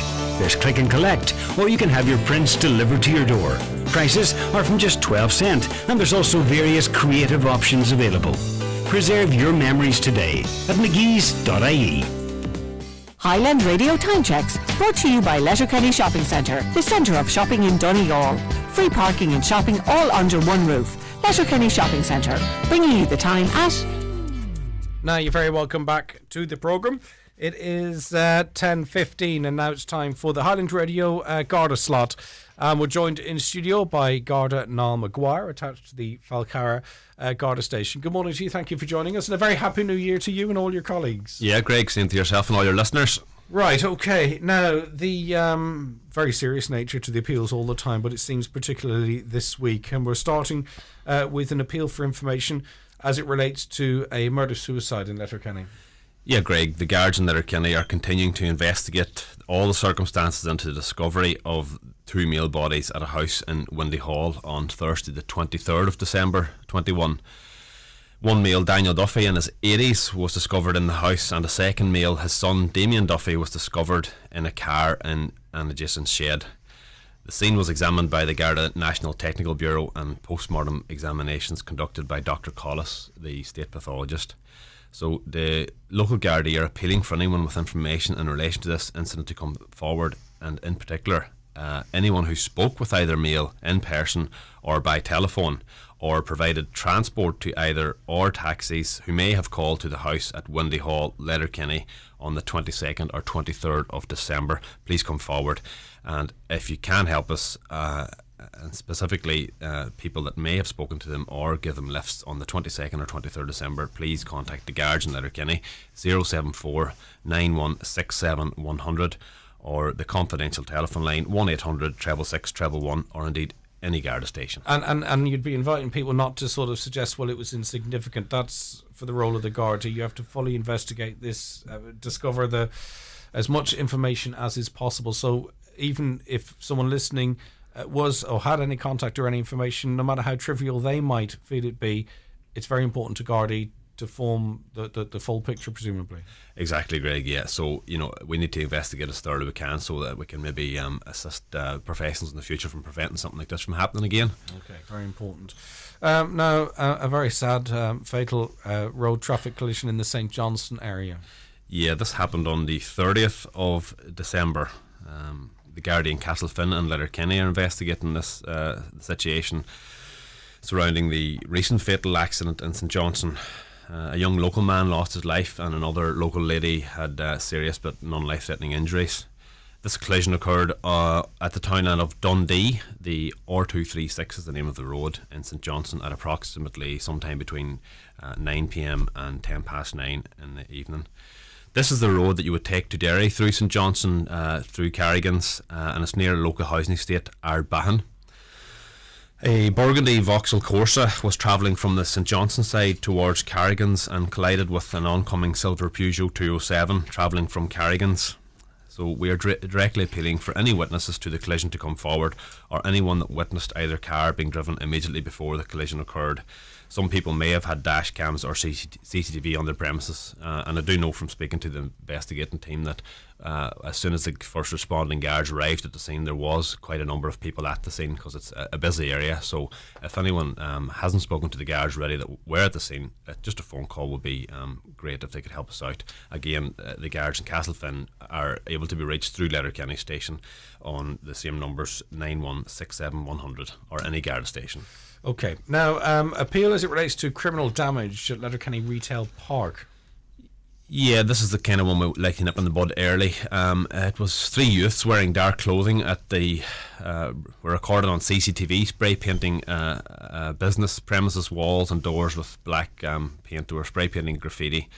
The youths are aged approximately 15 years old, 3 of them wearing dark clothing.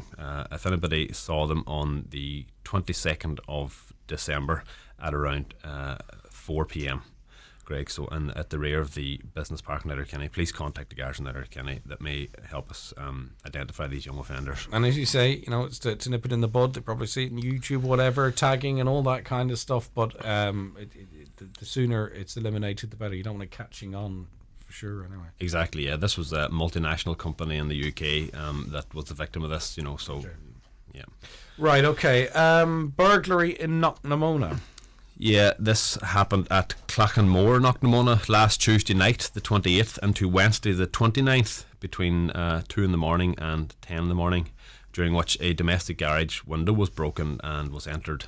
2 children's e-scooters were stolen. Thank goodness they weren't Santa presents. One was a 9-bot Segway hoverboard, and the other was an NB scooter. These kind of scooters the kids have, they stand up and there's like a kind of skateboard type thing. So any persons that can help the investigating guard, please contact again Letterkenny 9167 100. So that was Clachanmore on Tuesday night the 28th, going into Wednesday morning. 2 children's e-scooters, a Segway 9-bot and an NB scooter. If anybody's offered them for sale, by the way, Greg, maybe they could, in suspicious circumstances. The Segway hoverboard, that's the one with no handlebars. You sort of, you stand sideways on it almost and move around. The other would be the more traditional scooter with the handles. Okay. Yeah. Not a nice thing to happen over Christmas. It's never a good time for something like that. But now, 2 burglaries in the Buncrana-Burnfoot area. Yeah, the guards in Buncrana and Burnfoot are investigating 2 burglaries. The first occurred between Tuesday to Wednesday past, the 21st to 22nd, between 4 p.m. and 1 p.m. at Gortna Hinson. That's a townland near the halfway house. It's quite a rural area. A garden shed again was entered, and 3 chainsaws were stolen, as well as a cordless drill. I don't have the brands of the chainsaws, but this chap must have been working with them, whatever. He had 3 of them in the shed and they're gone now, so hopefully it's not affecting his livelihood too badly, but we'd love to get them back for him. So if anybody has been offered a chainsaw for sale, a second-hand chainsaw specifically, please contact the guards in Buncrana or Burnfoot. So I have the number for you at the end of this. And then on Thursday the 23rd of December at 4:30 a.m. in the morning at Tuban, Burnfoot, a house was broken into and the car was stolen. The owner fortunately disturbed the intruders and they fled. The vehicle was subsequently found set on fire at Birdstown, Burnfoot shortly after. Any assistance people can offer us in these 2 burglaries, please contact the Gardaí in Buncrana, 07493 20540, or indeed any Garda station or the confidential helpline 1800 666 111. Yeah, and finally, I'm not suggesting for a second that this shed wasn't locked or anything like that, Niall, but it is a reminder, we do tend to make sure our houses are locked and we have alarms and all. It's just a reminder off the back of that poor person's unfortunate situation to make sure all of our outhouses and what have you, be it the boiler house or whatever it might be, is secured. Yeah, exactly, Greg. Before we go, just a big thanks to yourselves and Highland Radio for last year, and indeed last month's appeals. We had a huge response to them directly from Highland Radio listeners. I had emails, phone messages, confidential phone messages, and it helped us solve a case. And there's a chap now before the court, so I can't go into which case it was, Greg. Right, okay. So thanks a million to all your listeners for the help there. And just before I go I just want to say a happy belated birthday to Ruby Druce. Ruby is a friend of mine and I've known her for almost 30 years. So Ruby was 106 on New Year's Eve. And that's right. You had Ruby on your show last year, Greg. So excellent, brilliant stuff. Thanks, Niall, as always. And as I say, happy 2020 to you, and thanks to you and your colleagues as always.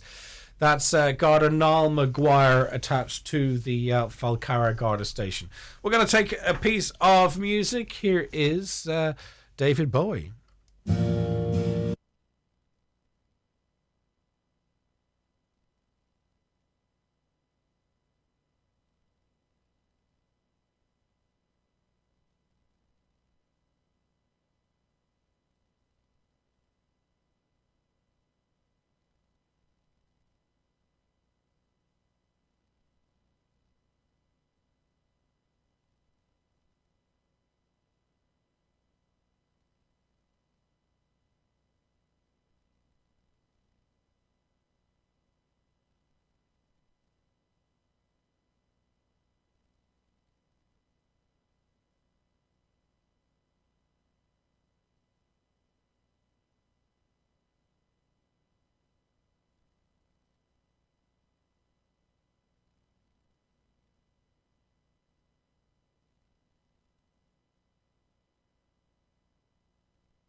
And so it goes on for another 28 seconds. That's Starman from David Bowie. I actually note this morning that his family have sold his back catalogue of music for 250 million, I think, which is quite an amount. Also quite an amount you can be caught out with is, I'm being told by Michael now, 0818 numbers. Now, on the face of it, Michael, they say in the T's and C's that an 0818 number, if you have a bundle, it's taken out of your bundle calls on your mobile, or it's the same as ringing a regular landline, but that's from another landline. But you're saying, or you're warning us that 0818 numbers might be more expensive than we realise, Michael.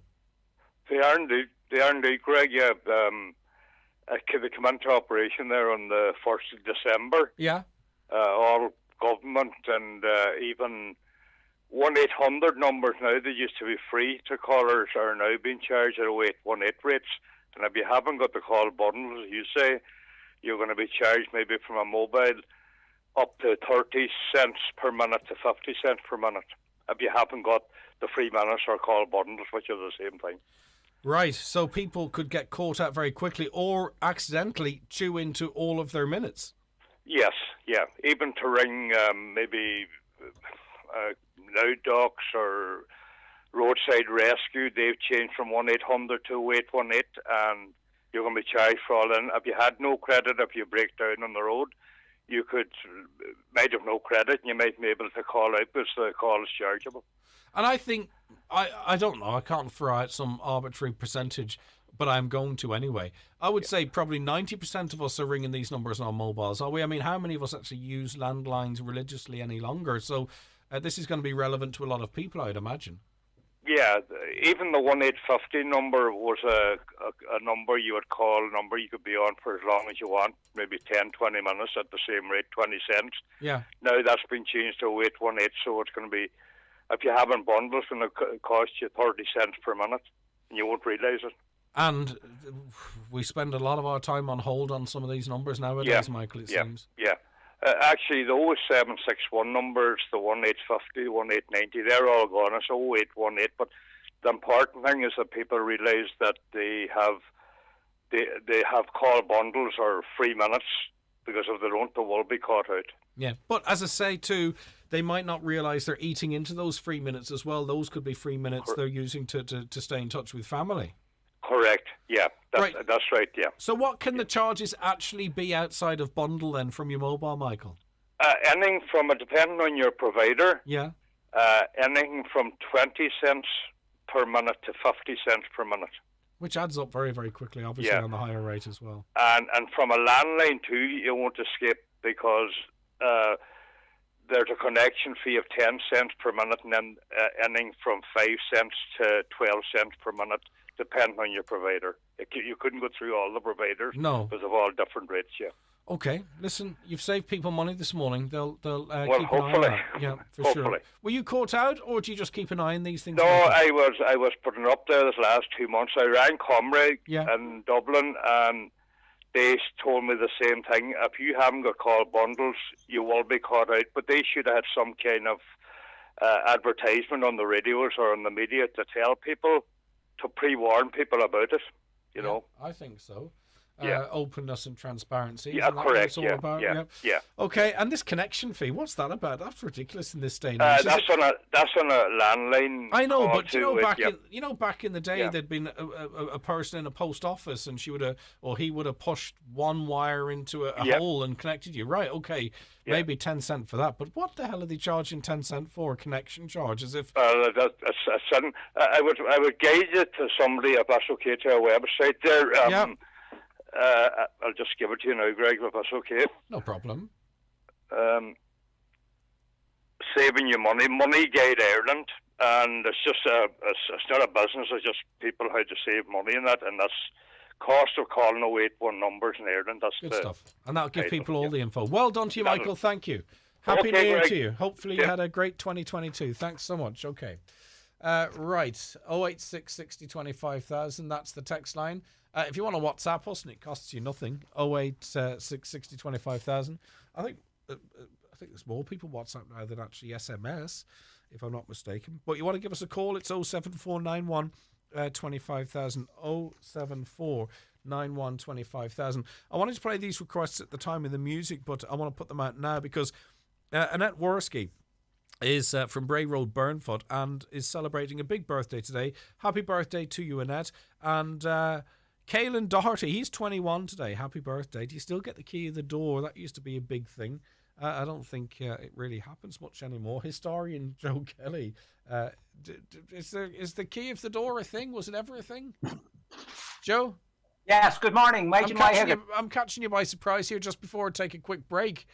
Did we do the key of the door? Do you remember people used to get big plastic keys on the 21st birthday? Does that? I remember those, all right. Does that happen anymore? I don't know. I haven't seen them for a while. Yeah. Although I don't think in 200 or 300 years someone will be speaking to you like another historian going the tradition of big plastic keys when someone turned 21. I don't think history's going to really worry too much about that, Well, I think I have my mother's one. We still have it in with her photograph. So I think maybe the older generation and plenty maybe people out there might still have them. So it'd be worthwhile finding out if there are listeners out there. Does it happen anymore? Okay, listen, brilliant stuff. Stay where you are, Joe. We're going to be chatting to Joe Kelly about much more important matters, but, that's a beautiful memory from Joe there. They have the key and the picture of that time. What a lovely keepsake to have. I can imagine that would look beautifully framed. But does it happen anymore? Do people get anything particular like that for the 21st birthday? But anyway, listen, keep us busy on that one, but we're going to be speaking to Dr. Joe Kelly very shortly about the release of state papers. He's going to give us the details on that. It's going to be an interesting one. Stay right where you are. Homeland Fuel offers, keeping you warm for less. 40 kg premium doubles or easy flame coal, $16.99. Buy 10, get 1 free. 1 kg fire logs, 4 for €5. 12-pack wood briquettes, buy 2 for €10. Shop in store or online at homeland.ie. Getting together might take a bit more planning this year. Before you do, remember to first think RSVP. Risk, symptoms, venue, people. Risk. What's the risk? Am I vaccinated or have I got my booster? Symptoms. Am I currently showing symptoms of COVID-19? Venue. Are they following the guidelines? Will I be wearing a mask? And people. How many people am I meeting? How many households are coming together? Let's all RSVP ahead so we can stay safe and enjoy Christmas this year. Find out more at gov.ie/risk-aware, supported by the Government of Ireland. The huge January sale is now on at Watson Menswear in Letterkenny with up to 50% off all stock. Great savings on casual jackets, jeans, shirts, footwear and more. That's at Watson Menswear, Main Street, Letterkenny, and online at watsonmenswear.com. Don't miss the savings right now at Watson Menswear.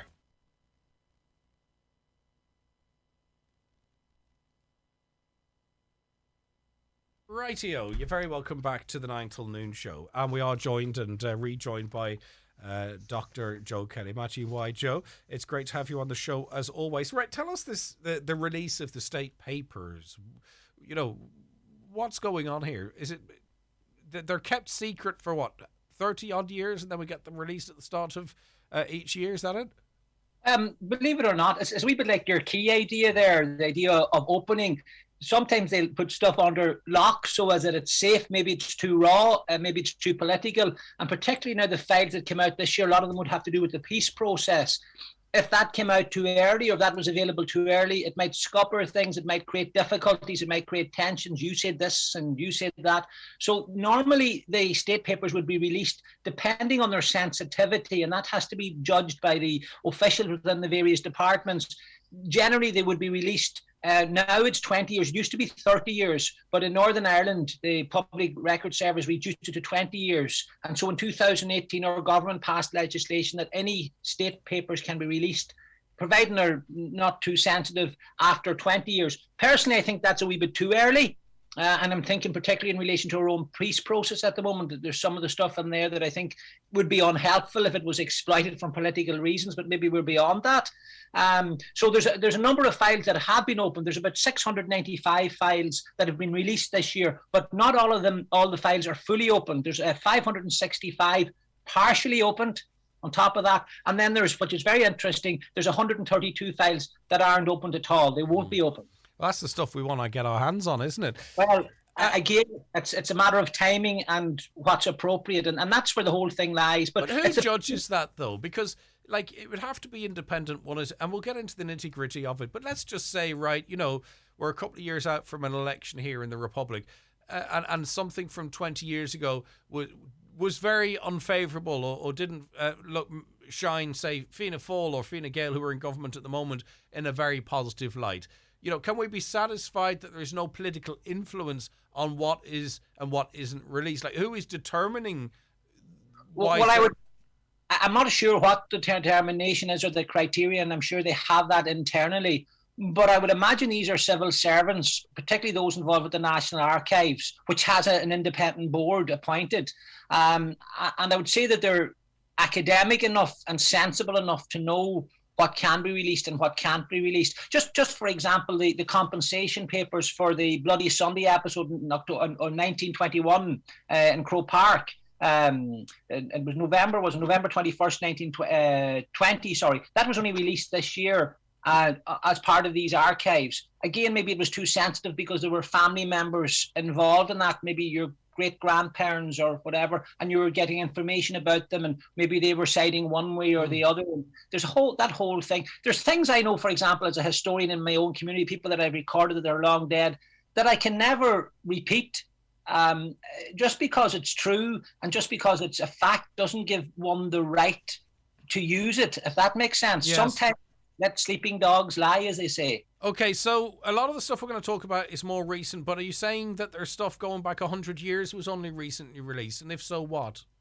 Yeah, well, for example, we talked there about the Croke Park attack on Bloody Sunday on November 21st, 1920. There were 14 people that were died, and there was up to about 60 to 100 people injured. And those injured people made claims against the British government at the time. I don't know if you remember, there was a young fellow called William Robinson. He was 11. He was shot as they went in.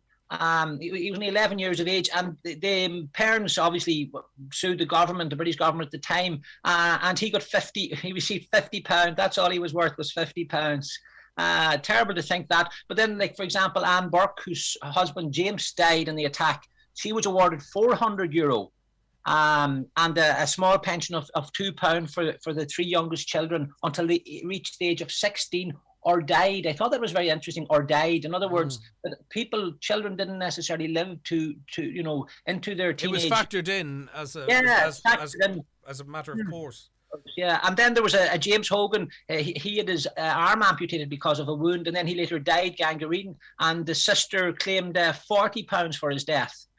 There was other people as well. There was a barber, Thomas O'Connor. He was hit in the wrist, so he couldn't work, and he succeeded in claiming £75 because he didn't try somebody else to do the barbering for him until his hand was healed. So there was different records showing that, but they haven't all been released. That's only some of them. 14 records have been released on that, and I'm sure there's more claims in there, and that will be released in due course, I imagine. Right, let's stay with GEA, because in January 1990, which is crazy, because I'm talking about 1990, and when I was 1990, and mum and dad were talking about the 60s, it's the same type of passage of time, which means I'm old now. I think officially, but the government were they were worried about the price of hurley sticks. Well, it was the Uachtaran Common Nuclear Scale, the president of the GA at the time, Liam Mulhall, and believe it or not, I was actually talking in person. I met her yesterday, Siúna Cúna. She was the private secretary to Liam Mulhall, and I asked her about this whole episode, and she would have been the one that would have sent the correspondence. But the GA were concerned about the price of hurleys. There was a tax put on hurleys, the hurling sticks and the cammans, and so they wrote then at the time to the Finance Minister Albert Reynolds, later the Taoiseach, to see if they could get the tax off the price of hurleys, because hurleys were broken frequently. It was something that young boys and the girls in the camogie and so forth needed the commons, and at the cost every time of replacement was too much in the 90s. So they asked for a derogation, that the tax would be removed, that the government wouldn't put a tax on it. But they, as usual, they ran to the EU regulations and said, well, the EU is preventing us from removing the tax from this. And so they had to endure the price, the tax on the hurley stick. We really cherry pick what we use the EU for, don't we? But you just think about us trying to... VRT, we managed to find a way to continue to apply that tax. Child obesity and things that we're trying to do to promote fitness and health. And yet here we are taxing sports equipment. Maybe that's something that should be considered, to make sport equipment a lot cheaper for children to use, and particularly keep fit equipment that they buy at Christmas time. 100%. Let's start thinking, but anyway, that's for another... It's a good idea, because it's more inclusive too, because, there are some people who have very little money after heating and food, and why should they not have equal access to fitness equipment? One wonders, how much is the VAT on a pair of runners? Well, there's no VAT on children's runners, but adults, we have the cycle to work schemes where you get your tax back on your bike. maybe on sports equipment, to encourage people to get into fitness in the new year.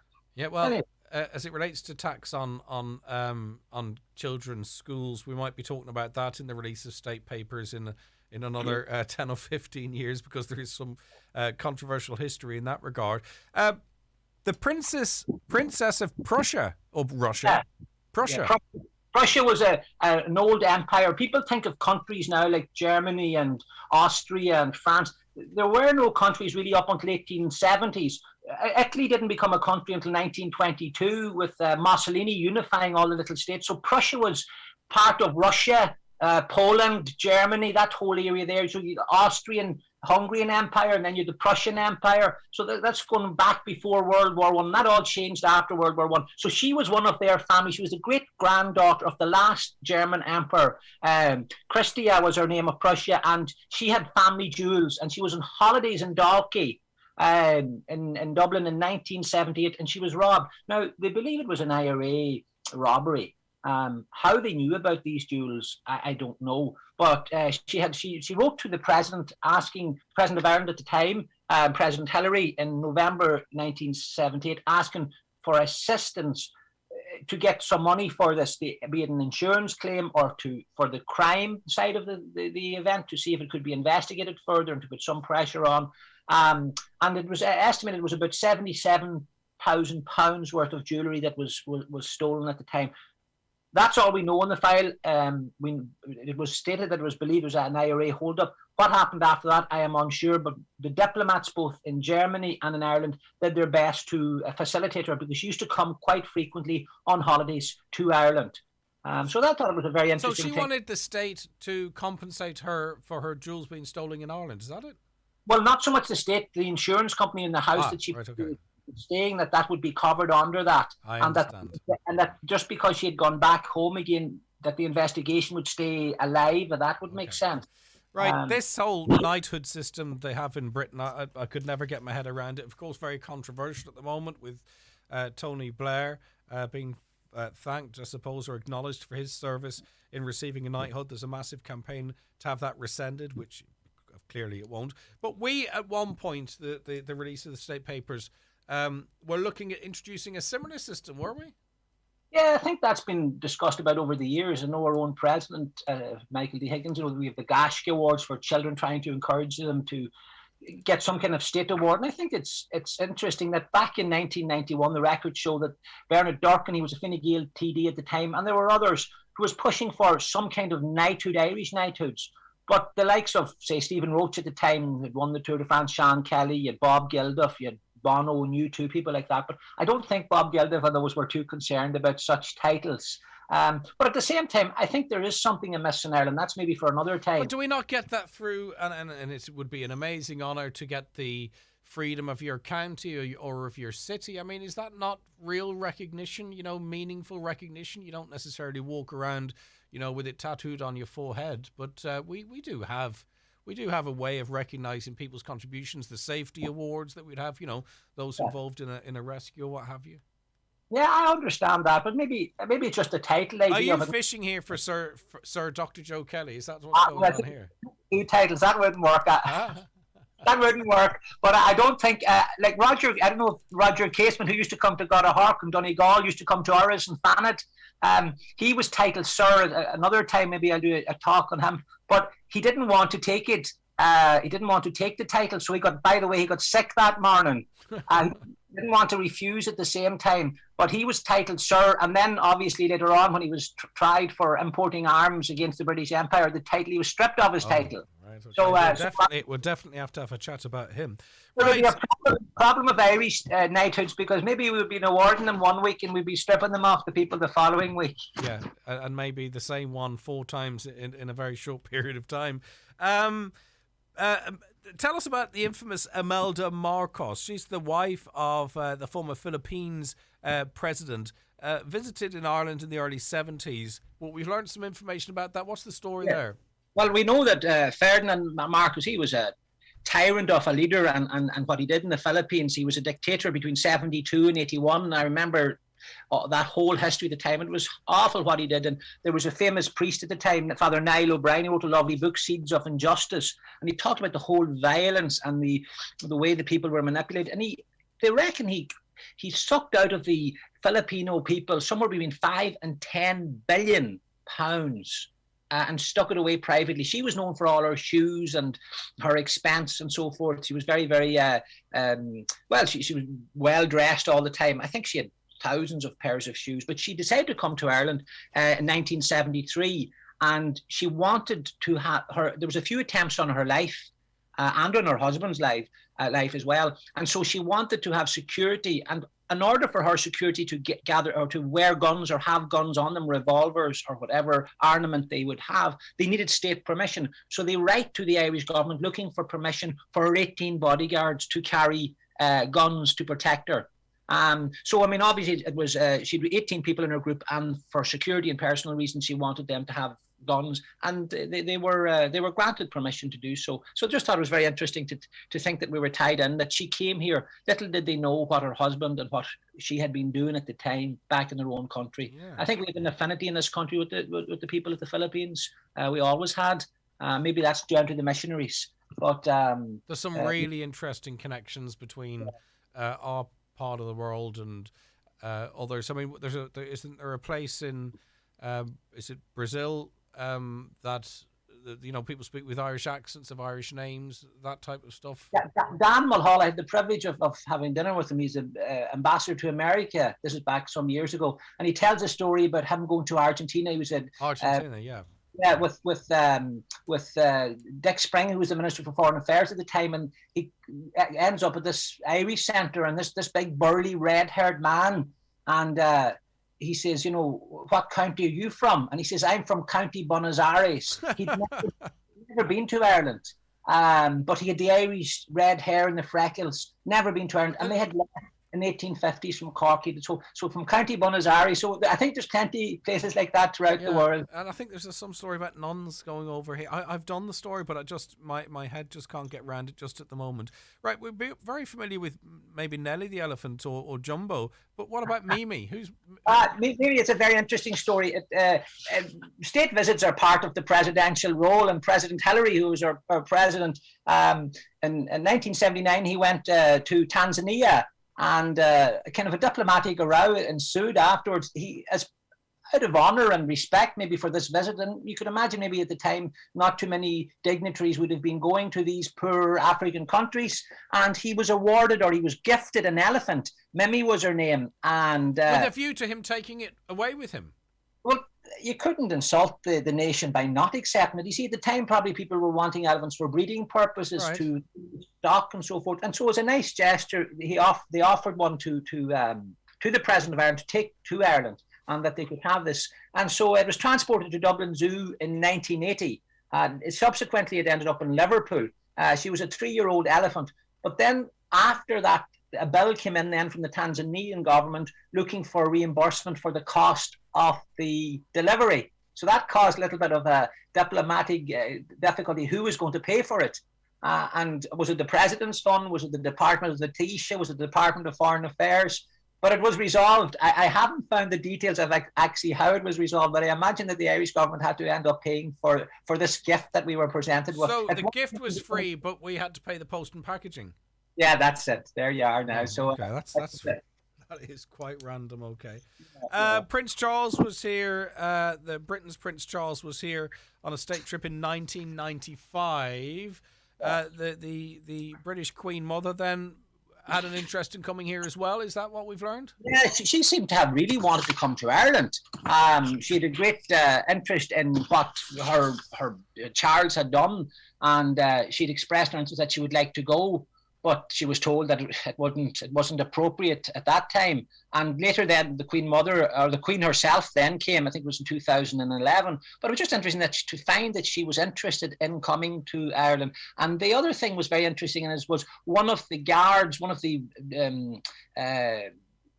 British guards spoke in Irish to her, Ihawai. So obviously one of them had Irish from somewhere. So you find these in some of the diplomatic records that were there. But she wanted to come. Charles had a very successful visit at that time. And remember, we're going back to the time of the early peace process. We're going back to the time where there was a lot of insecurity as to knowing where the Unionists stood, where the Nationalists stood, where the IRA and disarmament and so forth. And yet to think that on top of that, then you had a state-sponsored visit of Charles. And we must never forget that there is an incredible amount of discussion, strategy, analysis before any of those types. Even when Charles and Camilla were over here, all of that, is the timing right? What could be the impact? What could be the possibility? All parties with an interest in it would be fully consulted for the most part, I would say. Those things are very heavily managed, aren't they? Yeah, well, if Mary McAleese did a lovely interview there, President Mary McAleese, back off maybe about 2 months ago, and she talked about the Queen's visit, and she talked about how she spoke in Irish and what a risk the Queen took, because had she pronounced it wrong, or had said anything wrong, and she had the grammatics perfect. So it showed that they made a lot of effort, and the way that that was done was Francis Campbell, who is actually from Northern Ireland. He's the Pro-Vice Chancellor now in an Australian university, in Catholic University in Australia. But he was the first Catholic diplomat to the Vatican on behalf of Tony Blair, on behalf of the British government. He was Tony Blair's private secretary as well. And I would have been in college along with Francis. And he went to Mary McAleese and wrote it down in the back of an envelope, how to say this in Irish, and obviously he taught her, so when she did come, she had it right. And to think that she went to the Memorial Park of 1916 there at Parnell Square, that the Queen went there, everything, that was all planned and done in a very, very tasteful way, and recognising that the men and women of 1916 were fighting for a republic, and that her government, her country were in control of Ireland at the same time. So look, the state papers reveal a lot of healthy things as well. Charlie Haughey features. He's got a feature, I suppose, for a number of years. Anything interesting there? He wanted a ban on otter hunting. It's amazing when you think that officials are pushing one way, and yet some kind of natural reason and some kind of natural common sense almost seems to come through in some cases. And here with Charlie Haughey, for example, there was 4 licenses sought for the killing of or culling of otters, and Charlie, by his gut instinct, went against this and said no, he didn't want these licenses renewed, and he wanted it in fact stopped.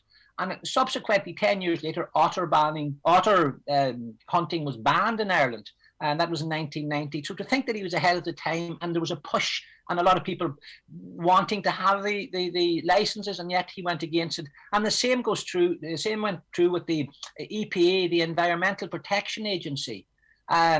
He decided at the time that and Padraig Flynn that they should set up an agency to investigate environmental matters here in Ireland. And his top officials went against this. Said, no way, this will go against planning, this will go against economic development. We can't be too environmental. This will put a halt to Irish openness and Irish industry, and it'll not look good internationally for foreign direct investment. And yet Charlie Haughey stuck to his guns and said, no, we're going to establish this. And he gave them a budget, I think a budget of about 7 million. We probably still could have a debate on that. We've seen an awful lot of development, not going ahead because of oyster beds, and maybe that's the right thing to do, but it could be a lot. I hear what you're saying, and maybe we could do a lot more that way, but to think sometimes this stuff's invoked to block something rather than it being the reason for something not to go ahead. That's just it can happen. Right, a minute, 30 seconds. He was grumbling about hunting otters and venison pate as well. What? Well, obviously at the time, you were going into that time, you have the peace process and ongoing, and then you had the Ireland being having the presidency of the European Union, and so there was a big meeting of all the leaders of the EU in Dublin, and in 1990 there was a European Council summit in April. And charity was given out about the foods, the standard of the food. It was only like good pub grub, and that the patty was a disaster. So charity must have had a very delicate palate, or enjoyed his food. But look, I think that one of the things that these records show us is that life is lived in a very real time. And they have to make decisions based on what they see in front of them. And then it's easy for us to judge in hindsight. God only knows what records of our previous year will be released in 20 years' time. I'm thinking of the Catherine Sapona saga, or we're talking about maybe the meetings with NEFID and the vaccine debate and should schools be open. Those are probably the files that won't be released for sensitive reasons. Who's to say? Maybe not, but I think you started the year far less cynical than I have, Dr. Joe Kelly, and on that basis alone, I'm going to have to terminate this interview. God bless you, Don, and have a happy New Year. Thank you very, very much indeed. A pleasure as always. Historian Dr. Joe Kelly. News is on the way. Is 2022 the year you need to change your mattress? Restex Beds Letterkenny, the massive January sale is now on. Sponsors of today's show. Beat the cost of Brexit and no customs charges. Do you need a UK address? For your limited company or personal use, Space Hub in Derry can provide you with your own virtual office or mailbox. Have your post and parcels delivered to Space Hub and collect at your convenience. Also brand new 20-foot shipping containers now in stock. Ideal for all your storage needs at our Springtown and Coolmore depots. Find us on Facebook or spacehubderry.com or call 04871 878077 for details. Crawford's House and More Castlefin. January sale now on. Get 15% off everything in store. 15% off all tiles, bathware, wood, carpet, vinyl, adhesives and grout. Yes, you heard right. 15% off everything in store for 2 weeks only. Crawford's House and More Castlefin. 914392. McCullough Jewellers in Letterkenny are synonymous with fine jewellery, quality watches and giftware, with stores at Main Street, Letterkenny and the Letterkenny Shopping Centre, or online at ormccullough.com. You can choose from their quality product range in a relaxed atmosphere, and their sales staff will be happy to help you make the right choice, whatever the occasion. McCullough Jewellers, making moments magical for generations. Thinking of changing your car in 2022? Think Nissan. Thinking of upgrading and enjoying new technology? Think Kia. Looking for value for the very best in after sales? Think iMotors, your #1 Nissan and Kia dealer in Donegal. For our range of vehicles, please visit imotors.ie. Good morning. Thanks for joining us for the first show of 2022 and keeping us busy on the phone lines. We have another busy hour for you. Stay right where you are. It's time, though, at just approaching a minute past 11 to get the very latest news. And it's good morning once again to Michaela Clark. Good morning, Michaela. Thanks, Greg. Good morning. Gardaí are keen to speak to anyone who may have been in contact with the victims of a murder-suicide in Letterkenny prior to their deaths. The body of Daniel Duffy, who was in his 80s, was discovered in a house in the Windy Hall area on Thursday, December the 23rd, while his son Damien was found dead in a car in an adjacent shed. Investigations are ongoing. Meanwhile, investigations are continuing into a fatal crash in St Johnston last week, which claimed the life of Patrick Duher of Port Hall, who was in his 20s. On Thursday night last at around 9 p.m, two vehicles collided in the Dundee area. A woman was also badly injured during the crash. The HSE is urging all hospitals to scale down elective procedures and prioritise urgent care over the next 2 weeks to deal with the Omicron surge. In a letter to hospital management, Paul Reid says the redeployment of staff is also needed as the country deals with record infection rates. 884 people are in hospital with COVID this morning, up 80 in 24 hours. Letterkenny University Hospital has the highest number of infectious cases in the country at 59. Well, the hospital is also the most overcrowded in the country today. 36 people are waiting on a bed at the hospital, according to this morning's INMO's Trolley Watch report. That's the second highest figure in Ireland. The ASTI is suggesting only exam year students return to school this week. The union is calling for a staggered reopening to schools post-Christmas amid concerns of staff shortages and inadequate ventilation. The Department of Education will meet with the ASTI and TUI today to discuss Thursday's scheduled reopening of schools. And 3 youths are being sought after Letterkenny business was brandished with spray paint. At around 4 o'clock on Wednesday afternoon, December the 22nd, the 3 youths wearing dark clothing were caught on CCTV footage spray painting the walls and doors of a business premises in Letterkenny Retail Park with black paint. Gardaí say the group are aged around 15 years. Those are the latest headlines. We'll be back with an update again at 12 noon. Okay, Michaela, thank you very much indeed. We're going to be talking about the reopening of schools. We're going to be hearing from the ASTI after this quick break.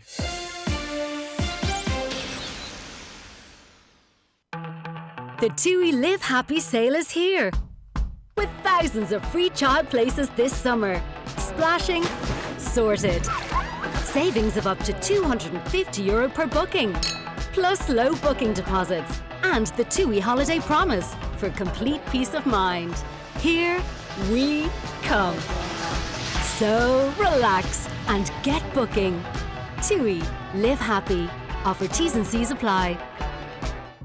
The Restex Beds and Furniture Winter Sale is now in full swing at our Letterkenny store, supplying only the finest quality, luxurious Irish-made beds and mattresses, with genuine savings throughout our range.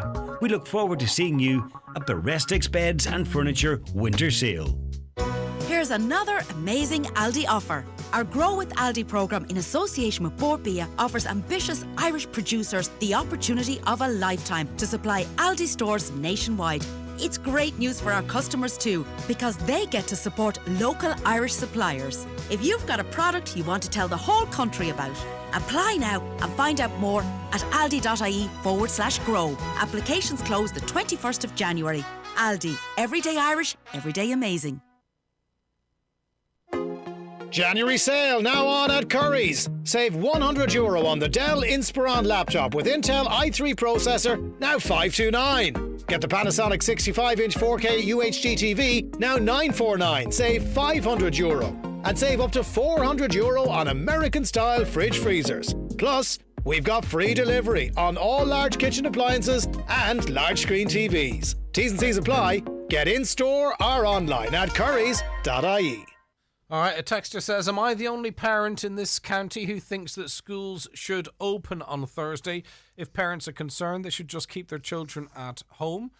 That's one point of view. No, you're not. I think there's a split. Not a split as such, because that suggests that people are at arms over it, but there are different views. Everyone has different views. Let's hear the view of the SDI, because Patrick Curley is member of the SDI Standing Committee. He's a teacher too in Loreto Community School, Milford. And thank you for joining us, Patrick. It is appreciated because, you know, I'm getting a lot of views separately from teachers and parents, and it's important, I think, that we hear from unions that represent those teachers. So what is the ASDI advocating for at this point?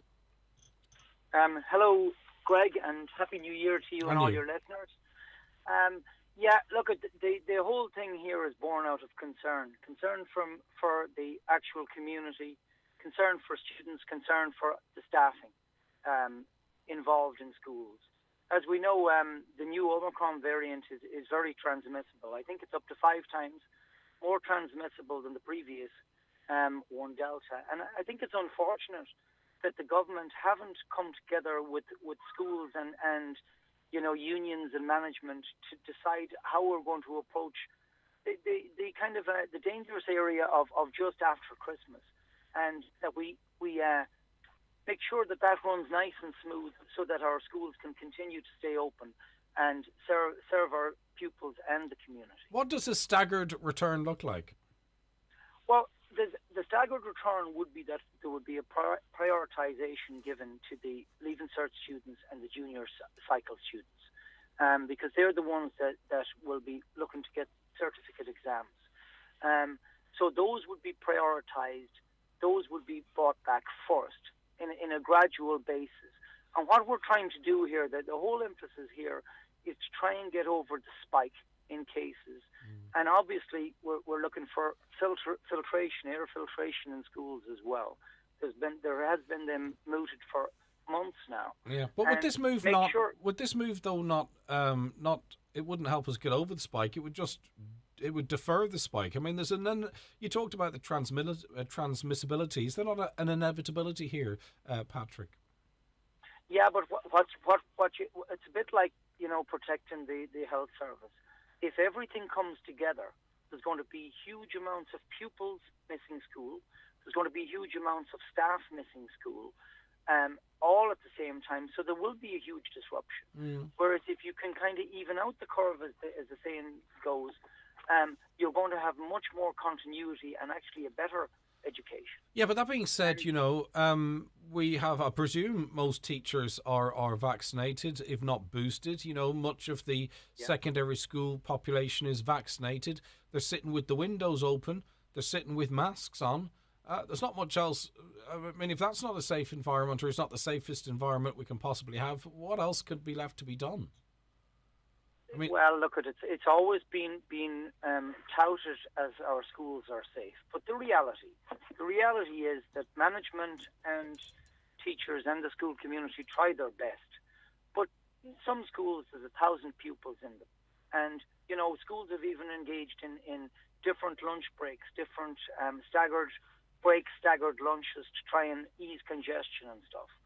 But the clinical fact is, it really is a breeding ground for the virus. Well, not to mention that many of those students travelled to school and travel away from school on 100%, and in some cases above that, capacity buses.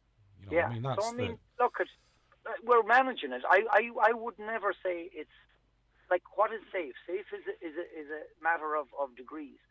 But it definitely is an area where there could be a big outbreak, a big surge. But I mean, there's outbreaks everywhere. The only thing, Patrick, is this, though. I mean, as I say, with the vaccine that's out there and masks and all that type of stuff, what are we trying to protect here? Because if it's our children, it's very important they're in the school environment. It's very important, and their parents having to organise childcare or what have you. Oh, absolutely. Like, is absolutely. the best of a Schools bad are very bunch? mindful of it. Is the best of a bad options, say, for instance, not a full return to school on Thursday? No, I think it could be actually counterproductive, and I've explained why. Mm-hmm. Because if you take everyone back right in one go like that, first of all, I think there's a new reality. There's a more transmissible variant now that we're going to have to deal with. We do know a little bit more about it than we did, say, pre-Christmas. So there'll have to be extra precautions taken in that area. Now, I suppose it's okay saying that maybe Omicron isn't as dangerous as the Delta variant, but that's not going to be much good to one or two people that actually get a severe case of it, or in fact, say, students going home. It spreads among them. It goes to their communities, to their families. Yeah, I get that, but we do have to. The elderly and stuff like that. I understand that, and I mean, that's an accurate and it's also an emotive argument. So I think but what about? We have answer- to think about though the well-being of our young people, taking them out of school, having them back in their homes again. With respect here, we're not talking about long. We're talking about a staggered return. We're not talking. We're actually thinking that this action will prevent schools closing. So you might have the case where all schools open on Thursday, every student goes back, all staff that can go back. There could be a lot of absenteeism for both students that's inevitable, and I the think. school community, right? In some cases, there may have to be localized school closures where they actually can't carry on with the thing. I mean, there's businesses.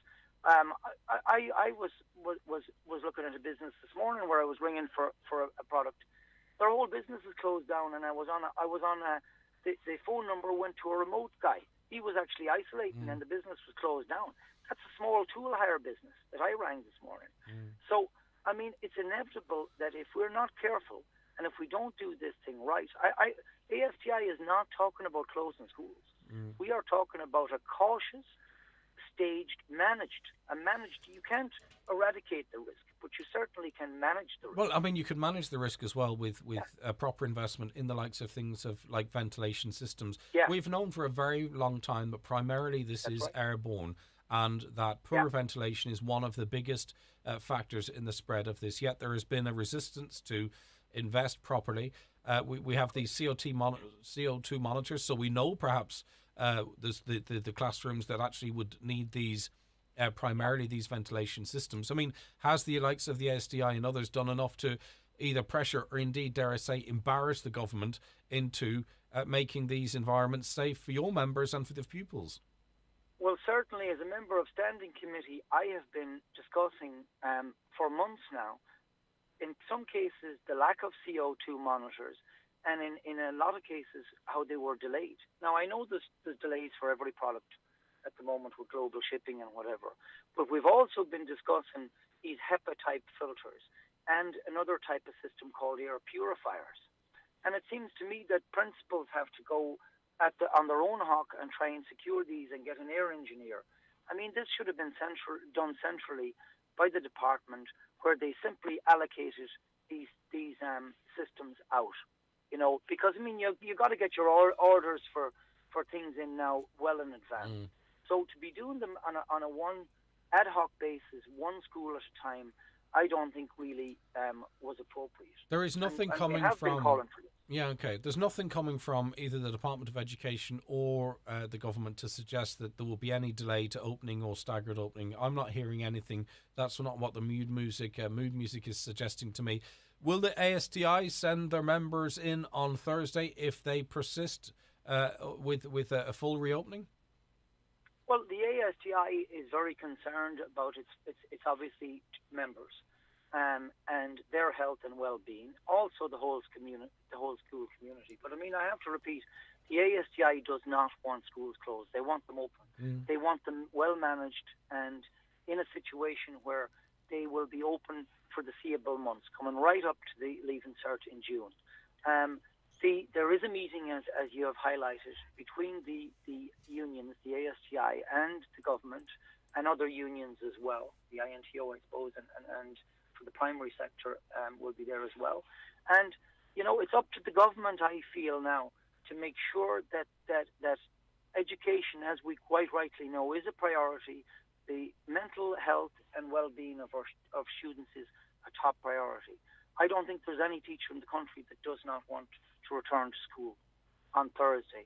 But they certainly want to return to school in a manner that they feel that their health isn't being compromised and the health of all their students and the wider community isn't being compromised, because schools are all about the community.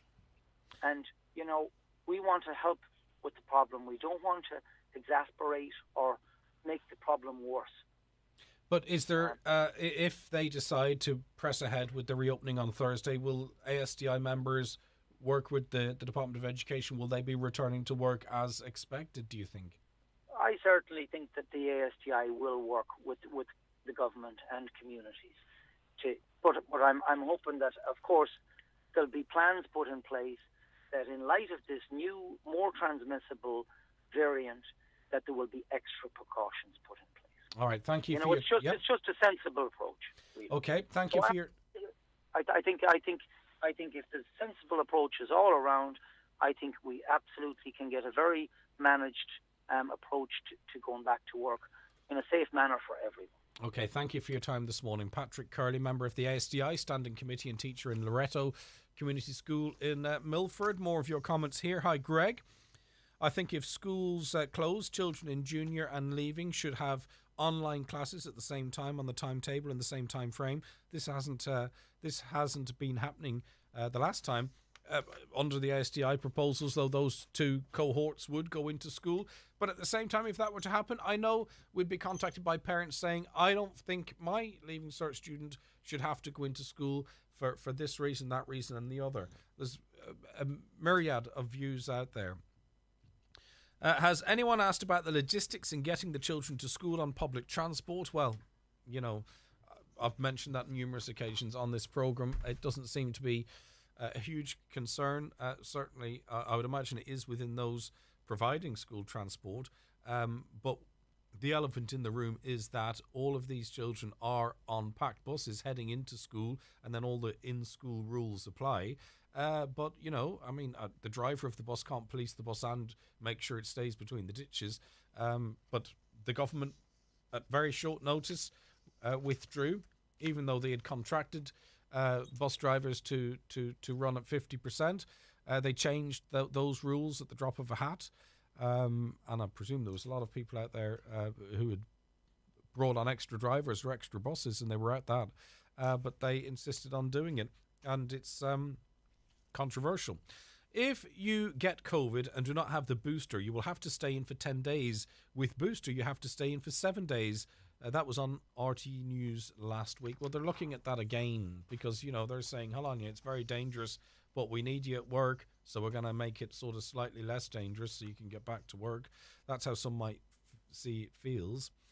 My mum's 62, still has her 21 plastic key boxed in its original box, lined in satin and ribbons, and still looks perfect. Lovely. What a lovely keepsake. I just don't know if that's still happening. Greg, best wishes to you and your family and all at Highland for a very happy new year. That comes in from Amy Carn, and same to you, Amy, and yours. Good to hear you back today. Happy New Year to all at Highland Radio from a Ballad Buffet listener. I hope you're well, and I hope you had a lovely Christmas and New Year's. And thank you very much for your very kind message. Junior Cert Maths, a poorly ventilated room measuring 10 metres by 12 and has a capacity of 15 students plus one teacher at a social distance of 1 metre for a maximum of 35 minutes. If 6 are asymptomatic and require 2 metre distance, calculate, etc. Okay, I get you. I think I get the wider point you're making there. More of your comments here.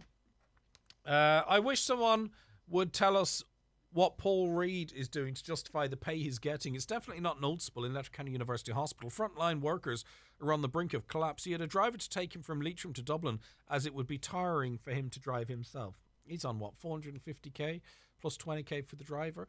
I think that gets people all motivated and all that kind of stuff, but I'll tell you, the whole system is banjaxed. And it's a disgrace maybe that one person is earning so much money, and for what? But, you know, I wouldn't be distracted by that one story. Look at the bigger picture here, you know, the whole bigger picture, and look at who's ultimately responsible. He's one person being employed, but who is ultimately responsible? Who could actually fix it? You know, I think it's an important story and it needs to be focused on, but it's too easy. It's just a distraction. It's one person. As if Paul Reid's pay was cut to €15,000 a year and he had to cycle to work. What difference would it make? None.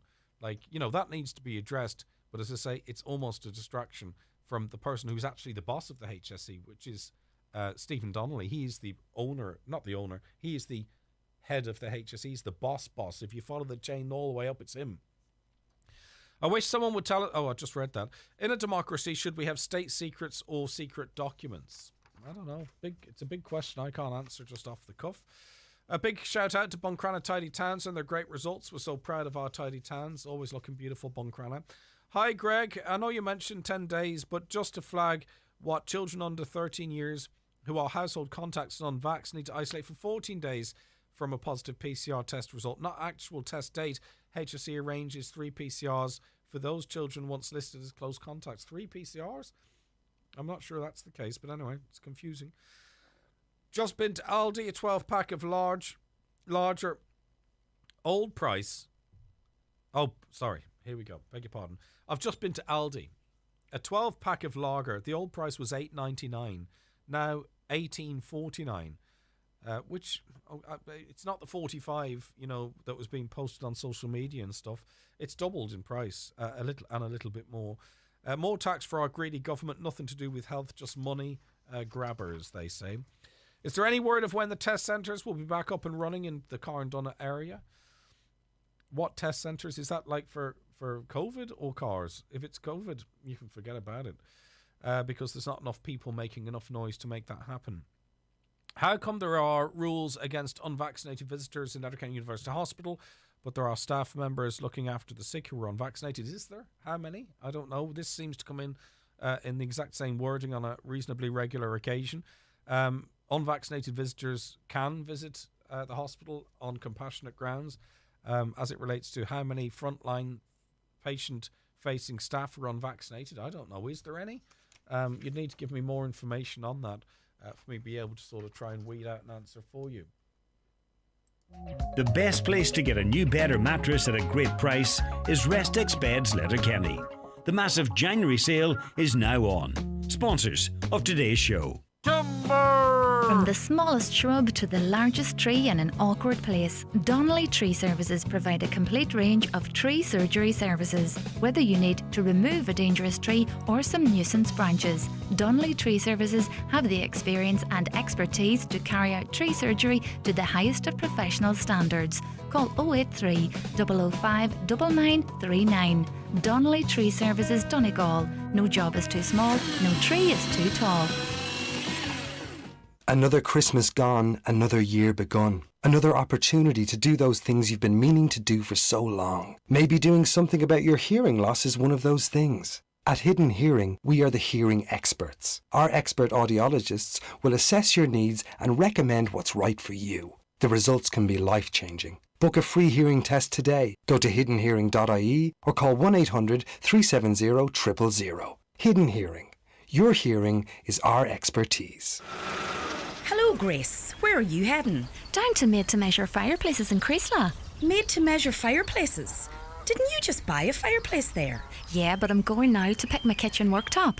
Create the kitchen and living room of your dreams at Made to Measure Fireplaces and Granite Worktops. They've been in business for over 40 years. So for help choosing granite or quartz for your worktop, fireplace or stove, visit the Made to Measure showroom at Cashel Chrysler or see mtmfireplaces.com or on Facebook.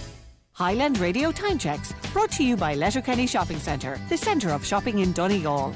Free parking and shopping all under one roof. Letterkenny Shopping Centre, bringing you the time at... The time's 11:24. You're very welcome back to the programme now. As we mentioned, some supermarket alcohol will more than double in price as new minimum price laws kick in from today. All alcohol will have a minimum price based on the number of grams of alcohol, with 1 gram costing at least 10 cents. So vodka, for example, will increase by $2.71, and if it's Hussar, Smirnoff, $5.71 per bottle. White wine goes up 99 cents or 79 cents depending on brands.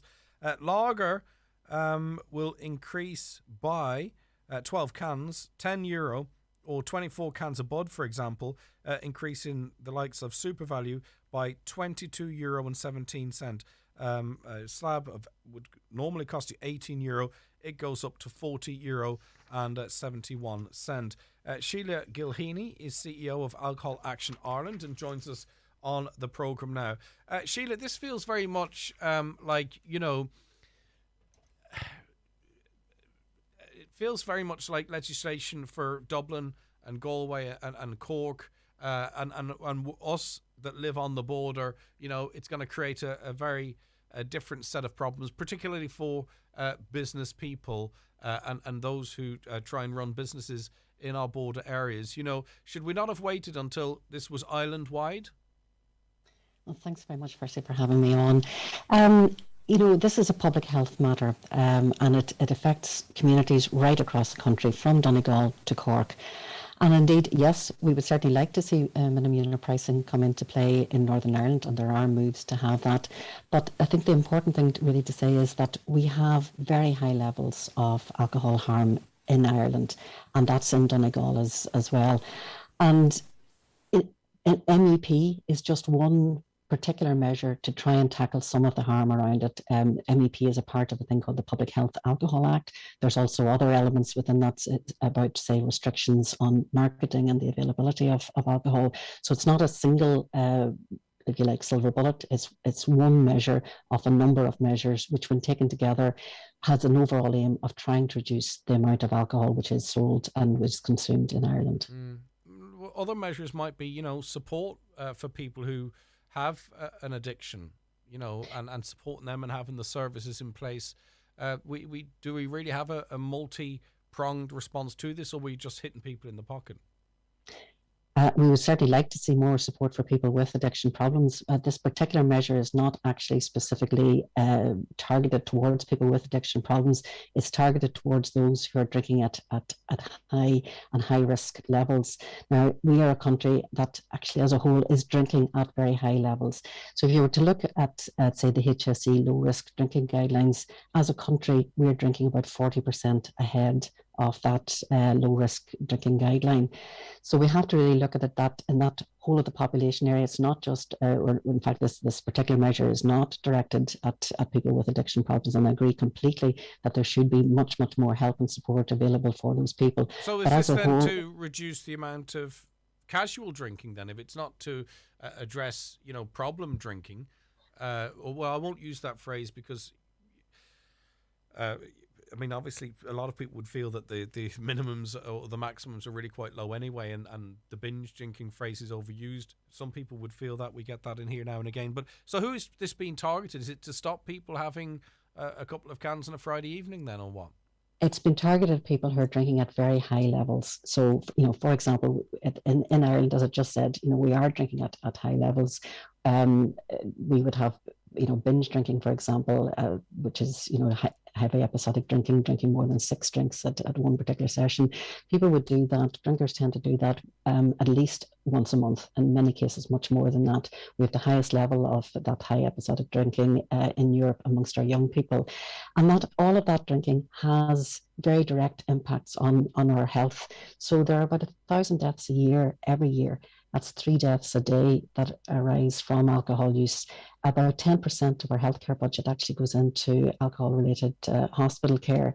About 1,500 beds are taken up every day, with people with alcohol issues. And those aren't just, as I say, to do with addiction. They cover things like alcohol liver problems. They cover accidents. They cover, violence that actually results from that. So if we see, similar to Scotland, then an 8% reduction in alcohol sales, has anyone worked out what impact that would have on deaths per year? What impact it would have on hospital bed occupancy per year? Yeah, there has been substantial modelling, of this done back in 2014 by a group in Sheffield, and what they would estimate is that there would be a reduction of 200 deaths annually every year, and this would be like after 20 years, because these deaths take time, or the illnesses take time to work up, and we would also see nearly 6,000 fewer hospital admissions per year. When the effect fully comes into play. So those are very significant benefits to the whole of our community, to all of us who are impacted by the alcohol harm that's in the country. And that is, it's not insignificant, but it's not exactly, it doesn't wipe out the problem, obviously, and it takes an awful long time for that to come to fruition. In the meantime, it does mean that people who work very hard but have very little disposable income actually simply can't afford to go out, and their only pleasure perhaps could be having a couple of drinks. It rules them out of it really effectively. Have we looked at the balance here? Well, if you're talking about, people who are drinking within the low-risk drinking guidelines, this doesn't really have very much impact on them at all. And in fact, actually, people on lower incomes tend to be people who are themselves already drinking at either abstemious, not drinking at all, or indeed drinking within the low-risk drinking guidelines. All right, so then it is trying to change all of society's habits then? As I say, it is targeted at those who are drinking at the highest levels, and within that group who are drinking at the very highest levels, the modelling would suggest there'd be a 14% reduction in alcohol use there, and then across the whole of the population, we would be suggesting that it'd be a reduction of about 8.8%. And say, for instance, the border counties, there is, a very mobile population, as you can imagine. People are going to be going across the border, fill the boot up with booze, because, that's what's probably going to happen. They might, whilst they're over there, fill their car with petrol and diesel, and maybe do a week's shopping. Has that been factored into this as well? When people sit down to discuss this, do they think or realise border counties like Donegal exist and the impact it might have on businesses here? There's been a lot of consideration on looking at this, but there are many factors that contribute to cross-border trade. There's currency fluctuations, there's the VAT differential, the cost of living. These are all things that actually come into play when you're talking about the motivations. Really, what happens is if something's cheaper on the other side of the border, you cross over the border and buy it there. Yeah, that is the reality of having a border. That is the reality of having a border, on the island. But what I'm saying is this is what I'm getting at. When people are promoting this, are we considered, or is it like, well, sure, that's what happens in Donegal, we're going to plough on anyway? Do you understand where I'm coming from? It feels like all of these decisions, whether it's this or COVID or whatever it is we are not considered, or our businesses or our people aren't considered. It's for the greater good, and as long as Dublin, Cork, Galway, Limerick, as long as we see the action there, it doesn't really matter what the situation on the border is. Well, I certainly think the health of the people in Donegal is extremely important, and this is something that will have an impact on the health of the people in Donegal. So for that reason, we absolutely welcome it. Okay, and have you any indication when we might see a harmonisation north and south? That was deferred, I think, for 2 years or 3 years, was it?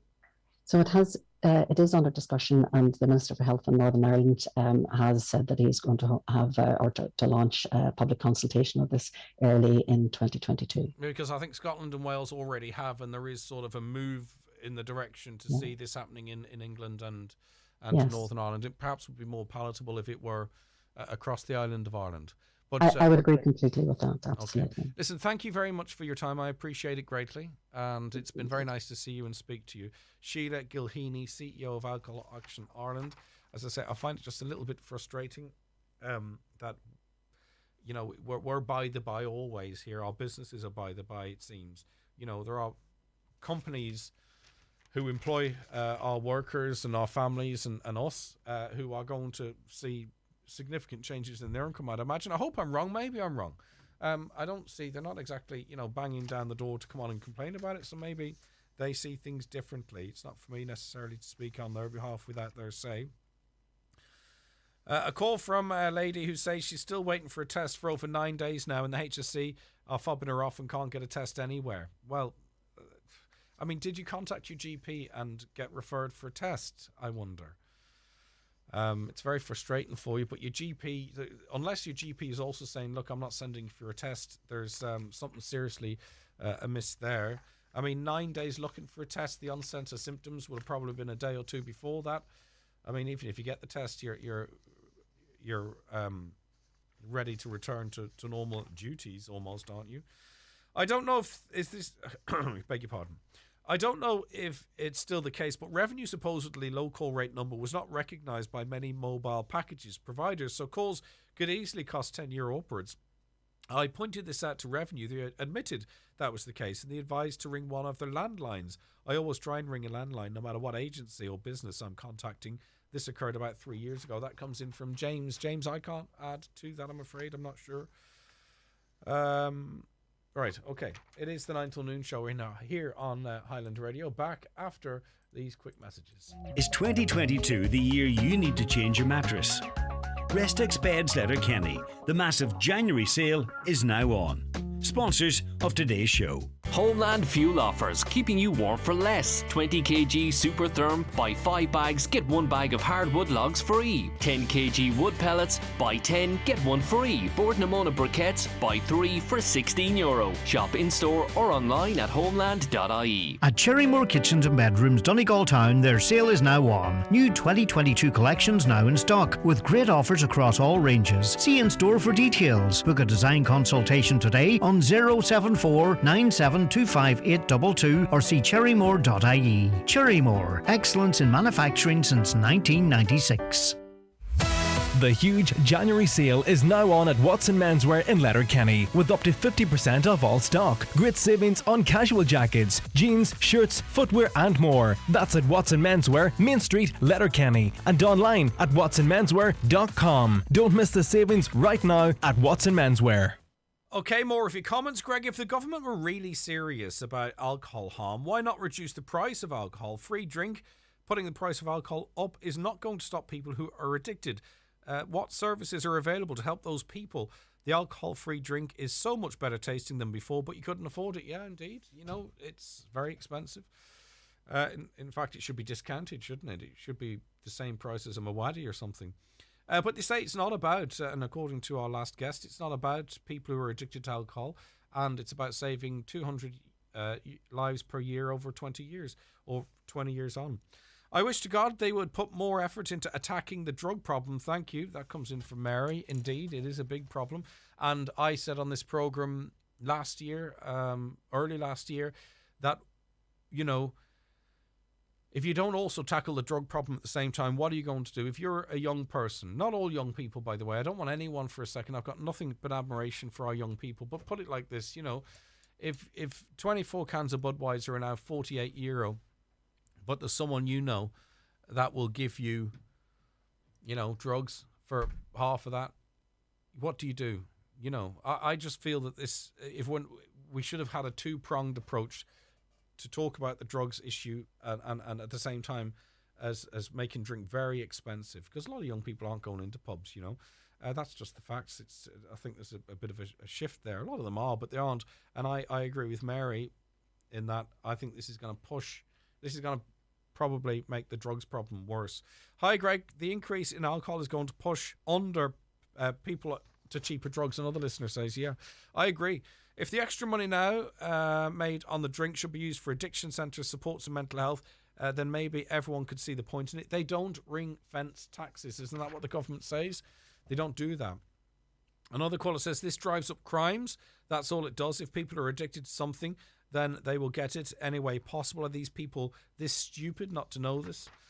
I needed to buy antigen tests over Christmas as my daughter tested positive. One shop charged $12.50 for 5 and another $25 for 5. I thought the government stated it would be €2 per test. No.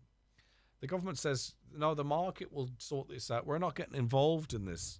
You know, Aldi dropped them to £3 or something. They said, no, that's it sorted. We don't need. But what we have in this stage now, right, this is really, really important. Okay.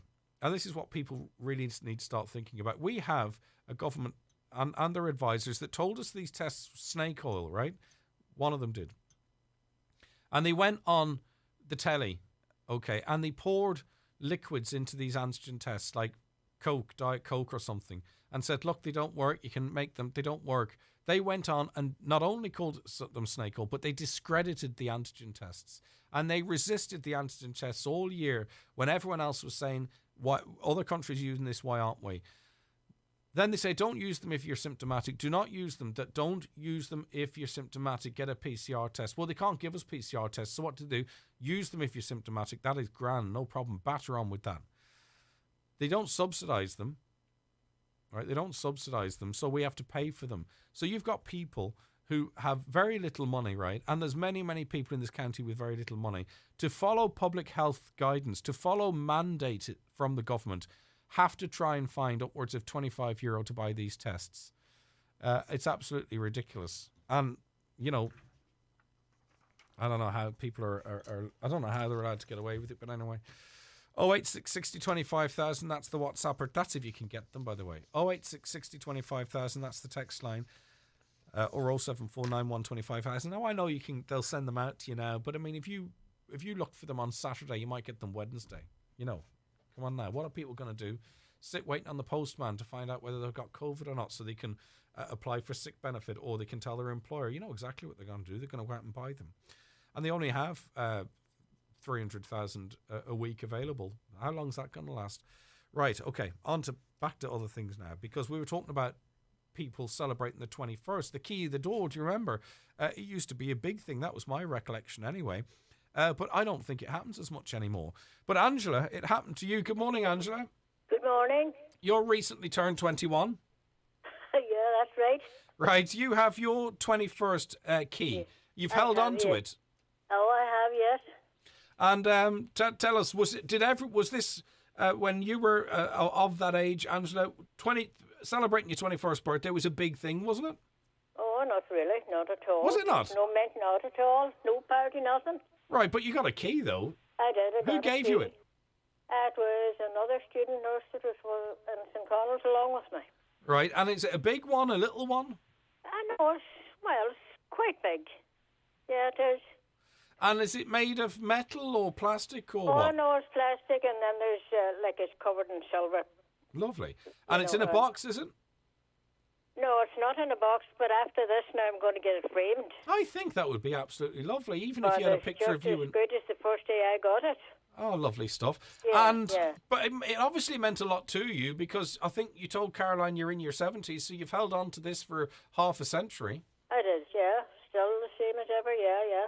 And it evokes memories of that student nurse, I'm sure. Yeah, it does. Brings back memories of the times in St. Connell's. It was great then. We had great fun. Brilliant. Better to be a nurse then than now, maybe?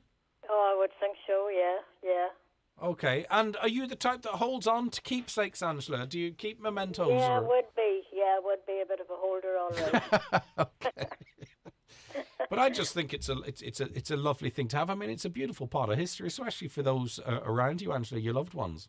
Yeah, well, hopefully they'll appreciate it. But as I say, I will get it framed now. And a picture of you when you were around about 21. What a beautiful thing that would be. Oh no, my picture not being it. It'll just be the key itself. Okay. Well, listen, It's amazing you've held on to it. Thank you. Thank you. Now. Take care of yourself. That's one we've had now. A listener, Angela, she's kept that key for 50 years. As I say, you know, if it isn't as big a thing anymore, and Angela says it wasn't a big thing then, but obviously it was to one student nurse, her fellow student nurse. She's held on to it for that long and might even get it framed now. Keep in touch with us, 086 60 25,000. Tell us more of your stories in that regard. The historian Joe Kelly, always so interesting to listen to. Happy New Year to all Ireland Radio. Yeah, indeed, Joe. It's his knowledge, but it's delivery too.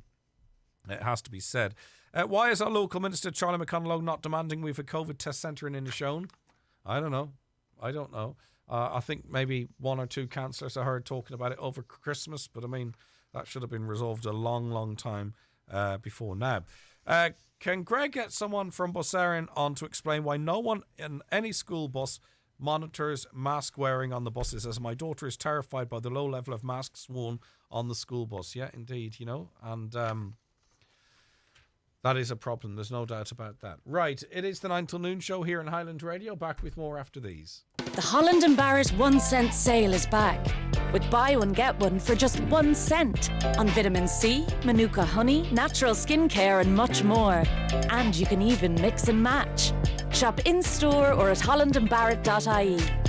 Ends 8th of February 2022. Selected items, cheapest item 1 cent, subject to availability. Beat the cost of Brexit and no customs charges. Do you need a UK address? For your limited company or personal use, Space Hub in Derry can provide you with your own virtual office or mailbox. Have your post and parcels delivered to Space Hub and collect at your convenience. Also brand new 20-foot shipping containers now in stock. Ideal for all your storage needs at our Springtown and Coolmore depots. Find us on Facebook or spacehubderry.com or call 04871 878077 for details.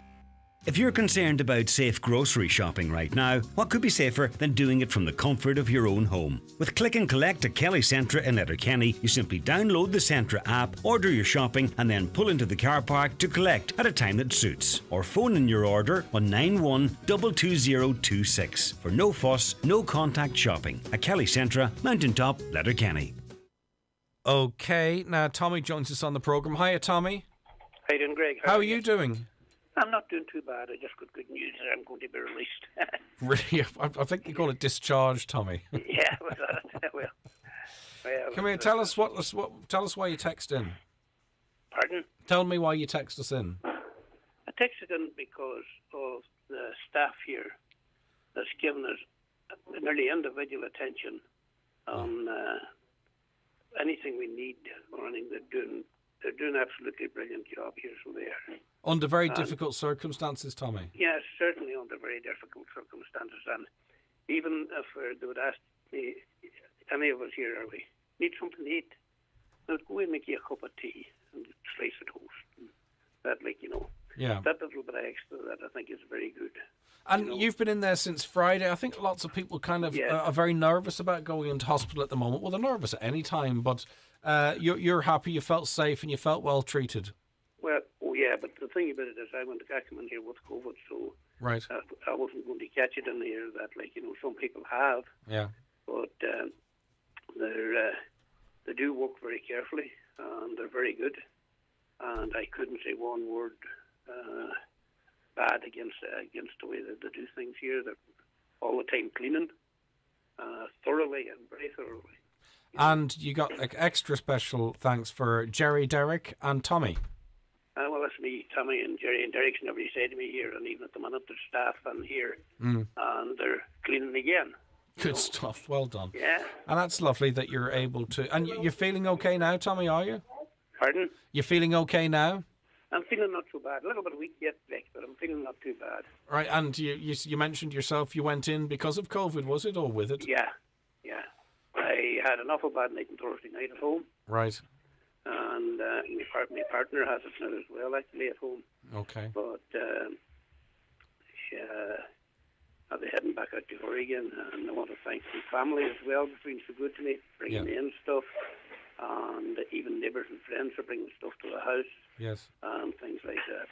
Right. Well, listen, I'm glad to hear you're on the road to recovery and you'll get your strength back soon, Tommy. It's the scary time, isn't it? Because you don't know what's going to happen one day to the next. I got a tail end of it there. We were on the Bus Éireann, and I drive for a contractor to Bus Éireann, Michael Carlin and Castle Fun, with special needs kids.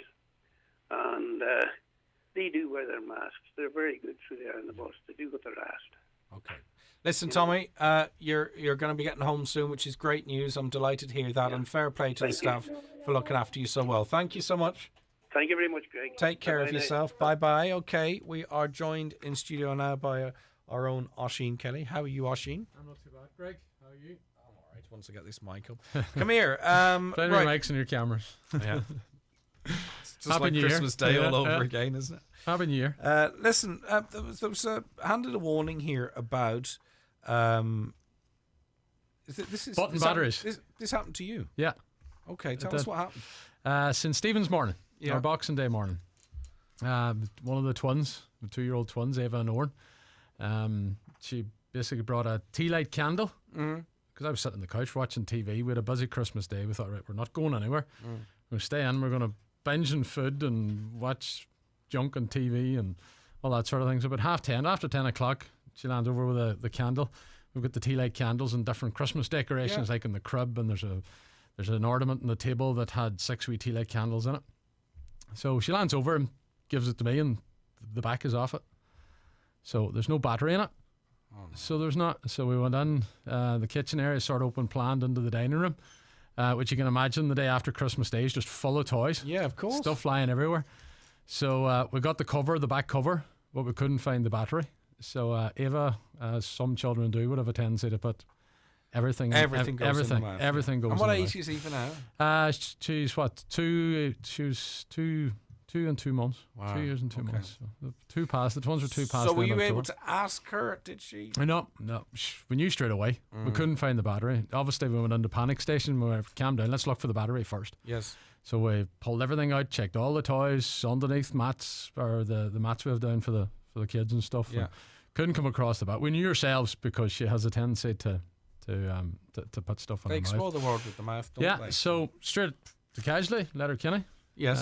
So we did. We told the doctor, listen, I took another battery out of one of the other tea lights, and we told the doctor it's like a 2-year-old coin. Yeah. And she swallowed. We think she swallowed this. We didn't see it, and the doctor actually questioned, well, maybe it might be a bit big for her at that age, but we'll do an X-ray anyway. And there it was, sitting at the top of the stomach. My word. So it was. Now you have a limited period when it comes to dealing with battery, because it's a lithium battery. So you can imagine the acids in your stomach mixing with the battery. Yeah. So you have a period of between 24 and 48 hours to get something done. Then it starts to cause damage. So after a lot of discussion with Crumlin on St. Stephen's Day, they decided to defer it for 24 hours. So away we went home again, full of blueberries and sprouts, as much as we could do to see if it would help move it, because they did say there's a good chance that you could move it here. So the next morning at 9 o'clock, she done what she normally does at that time in the morning, but there was no battery in it. So it was straight back to casualty. They called Crumlin straight away and away to Dublin, and by that night they had the battery taken out. Thankfully they didn't have to open her up.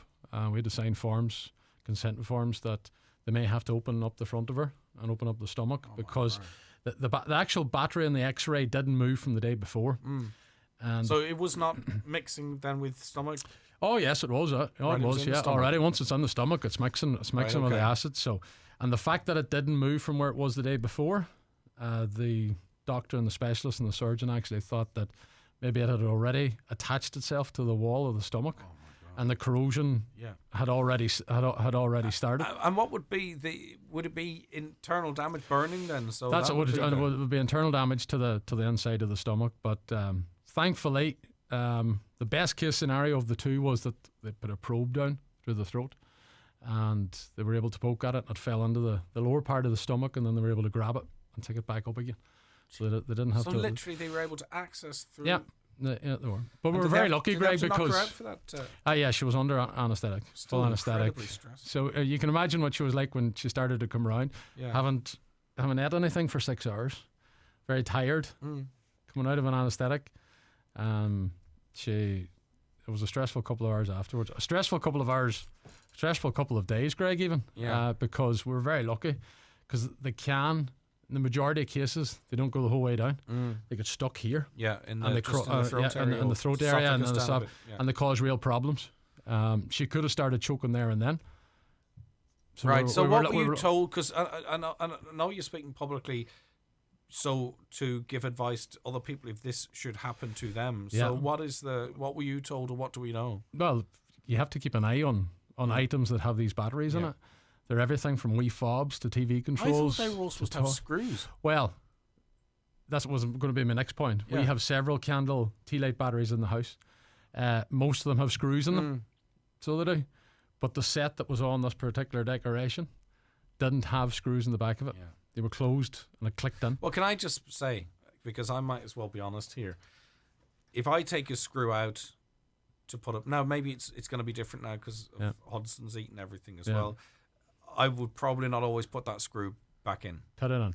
Yeah, but Put it I'm in, just 'cause I might as well be, yeah. I'm not. I don't take the screw out, change the battery, screw. If you're going to have items in the house, particularly around Christmas Day, or any time at all, Yeah, it that could be anything. if they are a button-sized battery, a 2-year-old battery, them lithium batteries, keep the screw on it. Yeah. You can have them in the house, but you need to keep the screw on it. So yeah, very lucky, Greg. Right. So what tips have you got for people then? Yep, keep the screws in the back of the battery if you're going to have them. And get to A&E as soon as possible, obviously. If it does happen, get to A&E as quick as you can. And she avoided actually choking. She avoided choking. Yeah. In most cases, what we done a bit of reading up and looking at it, in most cases, children actually choke on the batteries. So, but for some what reason, a mixture of emotions that is, because you've got it could have been so much worse, but you've been through a stressful time at the same time. And the fact that she brought the candle over to me, we could have went a couple of days. Well, that sort of way.